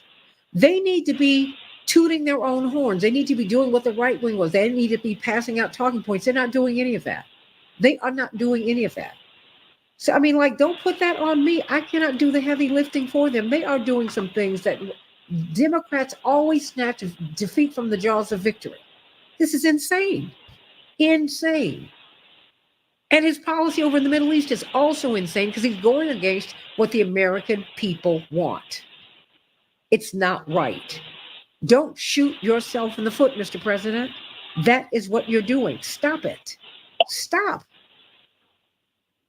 I'm on your side. Wall Street wants Trump, and they want Biden too, apparently, because he's helping the munitions industry because he's not declaring a ceasefire. If he declared a ceasefire, and if he made Israel say, hey, could you just not make more precise hits on Gaza, but stop it? The munitions industry would take a hit because they wouldn't be making any money. It needs to stop. Blinken has been ineffective because he walked in there wrong, declaring himself as a part of an ethnic or religious group, which was offensive to people. That was not smart. And you're one of the world's leading diplomats? What? It's crazy.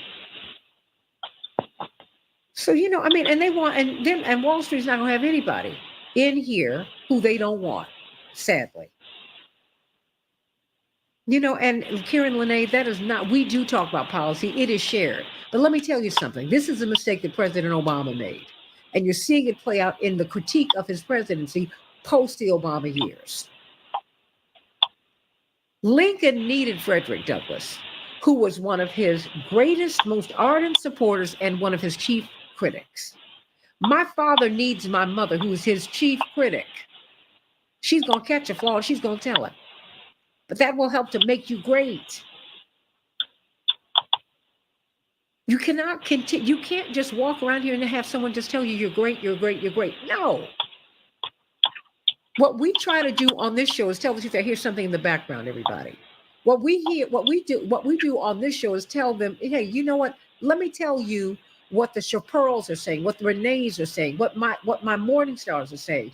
I want you to speak to their discontent so then you can mollify them, not mollify them so that you can satisfy not only the questions they have, but so that you can do for them what they voted for you to do. And then they'll go on and tell someone, and then someone will tell someone, and so on and so on and so on. And then his numbers won't be this bad. His numbers won't be bad. But you can't continue to go, not you, Miss Candy, or you, Karen, or anyone else. You can't continue to go after the people who are engaging in constructive critique, who are saying, hey, I need you to do this. And you said, why don't you, Karen, call the DNC and have them start coming on these shows? How about that? You call them today. Call the White House and tell them to come on the shows because we invite them and they don't come.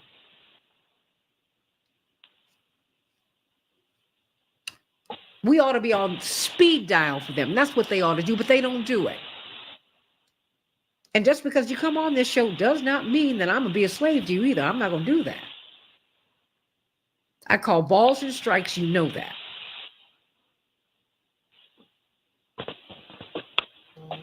But they don't reach out until it's the last minute. I'm so sick of these politicians coming to black churches the last 2 or 3 weeks of a campaign. Oh, you've got to get out and vote. And then what they do is tell black folks, well, you know, if you had voted more, oh, shut up. That's a lie. We vote, we over-index in the vote, and particularly black women. What you don't do is deliver for me once I put you in there, and I'm sick of it. And you're seeing it. It is not my fault that people are defecting to Trump, black folks and Latinos. That is not my fault. I'm not doing that. Speak to them, ask them why, and find out how we might be able to get them back. What you think about that? And it is not my job to carry your water. Now, I'm a grown person. You deliver for me, oh, I'm going to be done with you. And that's all there is to it. I was born a human being. I was not born in a party. I work with a party. And that's all I'm going to do.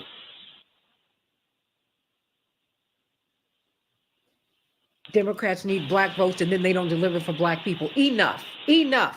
We need a George Floyd Justice and Policing Act. We need our voting rights protected. Why can't you do that?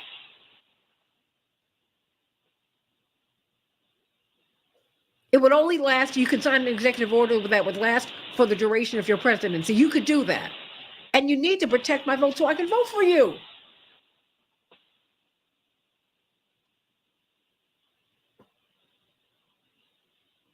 No. And then you come to me and it's my fault? No, sugar. You need to go on and do what you need to do. Our shows need sponsorship. And just because you sponsor me does not mean that I'm going to follow your party line. I'm not going to do that. But you could at least come on the show and make your case. But they don't do that. So, okay. And that's that. So, Mark Fancher, do you have anything you want to say, hon? Not too much more, other than to say that, notwithstanding what may come across as my belief that all is doom and gloom, I do believe that victory is certain. Ultimately, justice prevails over all. God's going to see to that. And I think that there is no reason for fear. It is a guaranteed thing that we will prevail. It does not mean that there won't be turmoil. It does not mean that there won't be a lot of pain, but we have to do it because if we don't try and bring down the entire system, if we don't do that, then there will be continuing, Gazas in one form or another, in one part of the world or another. We have to do it, and it may mean, great pain. But as Claude McKay says, let's die fighting back. We just can't afford to do otherwise. God's with us, and I think that we have to have faith in that. Justice always wins out. It continues to win. If you look at the long arc of history and where humanity has come from and where it has, ascended to, and you can pretty much predict where it's going. And that's in good places. Amen to that. And you know what? We're on God's side. How about that? I don't need God to be over here with me. I'm too limited. We're trying to fight that good fight. How about that? And you know what? I'm not going to wear the mask that Paul Dunbar talked about, right? Where you wear the mask that grins and lies, it hides our cheeks and shades our eyes. I'll never forget that. I learned that in 7th grade. No. We wear the mask. The debt we pay to human guile. I remember that. Thank you, Ms. Harrison, for making us learn it. With torn and bleeding hearts, we smile. We wear the mask. I'm not going to do that. I'm not going to itch where I don't scratch. I'm not going to smile when I am not happy. I'm not going to laugh when it's not funny. They should come on all these shows, not just my show, Karen. I'm good. Come on all the shows. Go on Robert Patillo's show. We keep saying that. Go on all of these shows And don't just come in the last 2 weeks of the campaign. This was part of the fight Reverend had when he was running. He not only ran for president, he was running to get Black folks and brown people and women contracts with the party. And by extension with the Republican Party, because you had Black Republicans for Jesse Jackson, because it gave them entree into their party too. It gave everybody entree into politics. The Obama campaign did no Black media buys, none. Because we were just going to vote for him. That's not right. You had businesses that folded because of that. That's not right. And if you want to make a case, then you know what? You need to have Karine Jean-Pierre and everybody else all over the radio all day, every day, making the case. They can do it. They're sitting right there. That's what they need to do. Attorney Mark Fancher, do I have any? Dwight McKee? CK, are you there? Anybody else want it? Okay. Yeah. Dwight? I am not going to apologize for calling Biden a war criminal, just like I wouldn't apologize for calling a Putin a war criminal. He co-signs on the killing of innocent children and innocent women and old men who are not combatants. He funds that. And I don't care how much student debt he forgives. I don't care how many blacks he put on the ticket. If he kills women and children, he's a war criminal. And I am not going to apologize for calling him what he is. Now, folk can say what they want to say, do what they want to do, and vote their conscience. That's their business. But it's for me in my house, I am not going to call a spade a diamond and a diamond a spade. That's not my calling. CK, are you there? Does anyone else have anything they'd like to add? I'm still here. You know, Santita, I'm going to have to run, but I've been listening very carefully. I think that, you know, they're only in raising issues on your show, on any show, what we're doing is raising awareness and discussing issues. I don't know that the role is not to advocate for one party or another. It's just expressing our views and issues. Without a question, the Biden administration does not do a good job of communicating all the wonderful things that they do, without a question. But on a given day, when we're talking about an issue, we projected how we see it and our views on it. And people may or may not like what our views are. And I encounter this, you know, whenever I speak. Some people love it, some people may not love it. But the question and the issue is making sure that there's awareness of the analysis. That's what's important to me, that there's awareness, that there's a different thought process and different analysis out there, because it pushes all of us to think through the issues more. The worst thing that we can have is when there's apathy and when there's no knowledge of what's going on, because we're relying on maybe one main source of information through media that may not cover the stories as thoroughly as we'd like. So I don't feel that we need to apologize for that. Each of us has a different position. I've not taken some positions that other people have taken, but whatever my position is, it is my position. And I'm not speaking for an organization. I'm speaking for me individually on these issues. When I'm speaking for an organization, I'm very clear that I'm speaking for an organization. But I think that we should, in this country, not be afraid of articulating how we feel on a given issue. And that's really, you know, Santita, all I have to say about it. Well, I mean, I think that's a lot. And I appreciate the feedback. I do appreciate the feedback, though. I think it's good for us to get feedback. I mean, we're in a business of expressing views, hearing feedback. It may not change our views, but it's good to get feedback. I wish that other media sources would be interested and listen to feedback and be interested in hearing feedback. And so I'm satisfied, Santita, that we're doing what we should do, which is to encourage the dialogue, to express views, to encourage, for me, a legal analysis that we may not always hear, and to put together the legal ramifications of some of these issues that even for me, I'm in it every day, can appear to be complicated. Bottom line. And you know, and the thing is, I appreciate Karen, Tracy, and everybody else And anyone who disagrees with what they hear, because somehow or another you keep coming back. And I appreciate that, because I hope that you don't think that people are trying to be that people. I mean, Dwight has a particular point of view, so does Mark, so does Daryl, so does CK, so do I. People have particular, and so do you. You have points of view, and you're willing to stand on it. That's what we do here.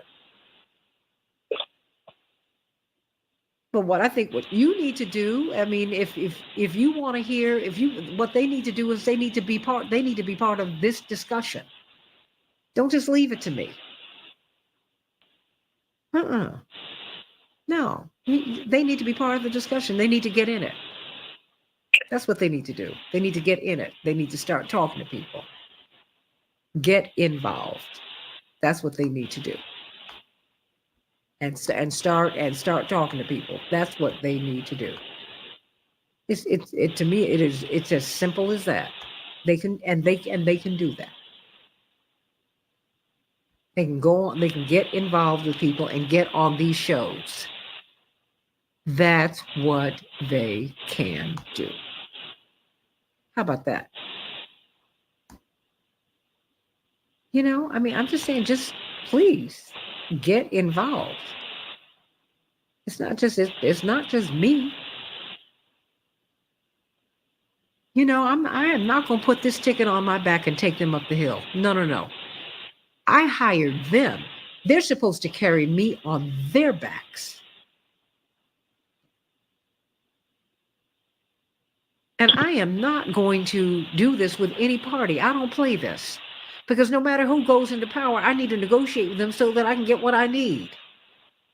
We lost 40,000 Black students at HBCUs under the Obama administration, and I voted for him twice and absolutely supported him. But the money that was put back into the HBCUs to get Black kids back into these HBCUs was put in there by Trump. That does not make me a Trumper. It makes me a truther. And it makes me someone who is I am hopefully politically savvy enough. I'm going to work with people who want to work with me. I didn't say I was going to vote for you. I didn't make you that promise. But whoever is president, whoever's in Congress, whoever's going to be anywhere, I reserve the right to challenge you as you challenge me, and you're supposed to. And I make no apologies for that. No. You ran all over this country saying you were going to get me justice and police, and you said you were going to protect my voting rights, and do it. Just do it, as Nike says. Do it. It ain't no slogan. It's just reality. It's just do it. Stop allowing yourself to be treated so cheaply. That's part of the problem we've got. We don't have enough regard for ourselves to flex and push. You can complain all you want about AIPAC. They do have a red line that you better not cross. They have things that you better do for them. And Black folks and progressives need to have that line. Otherwise, you're going to continue to be mistreated and disrespected. And it doesn't feel too nice. And honey, I do not do being disrespected. Well, I'm not going to do it. I'm not going to do it. I think too much of myself. And more than that, I'm speaking for my great-grandmama who couldn't read or write. I'm voting for her. I'm voting for my grandmama who wanted a closed casket funeral because she didn't want anyone else to look down on her. I'm voting for her. I'm voting for my grandma Helen, who was ambitious to do more with her business. I'm voting for them. And I'm going to talk for them too. And for your mama and your grandmama and granddaddy and grandma and great-grandfather. I'm going to do that. And I'm not going to stop. Think enough of yourself to fight for yourself and to demand, to require that people fulfill a promise they made to you.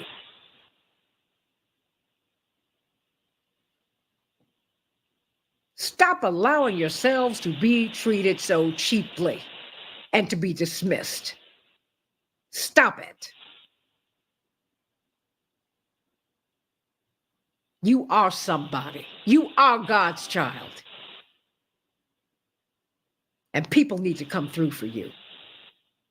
And you ought to demand it. Red, yellow, black, brown, white, rich, poor, you deserve it. And you won't get it until you won't get what you deserve until you understand that you do. You don't get what you deserve, you get what you negotiate. And you don't negotiate what you feel you deserve. So no, I'm not going to do Biden's job for him. I'm not going to do Kamala's job for her. They need to get out here and make their case. They have a case that can be made. Get out here and make it. Be tireless. I grew up with a father who was home a day or a day and a half, 2 days a week, who worked 20-hour days, nonstop, without the benefit of a White House or the Naval Observatory where the vice president lives, and Secret Service, and all of this support, without the benefit of that, having to raise money and beg for it every day, fighting for you. But he wouldn't turn down a media request. He was all over radio and television fighting for you. Oh, Reverend wants just to be on TV. Who else is going to make the argument for you?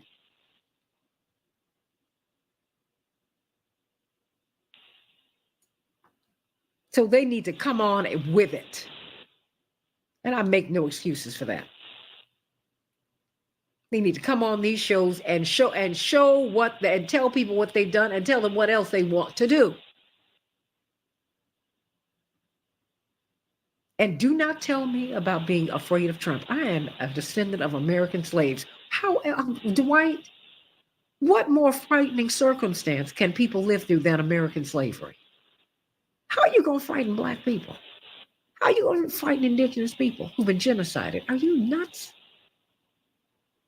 I've had bombs dropped on me here. You can't frighten me. You ought to be ashamed of yourself. Oh, if he gets in, you better fight. You better fight no matter who gets in. Just fight. Now, I love you, everybody. And I will see you tomorrow on the Santita Jackson Show. I love you, everybody. God bless you. Have a great one. And keep fighting. All right. Love you. Bye-bye.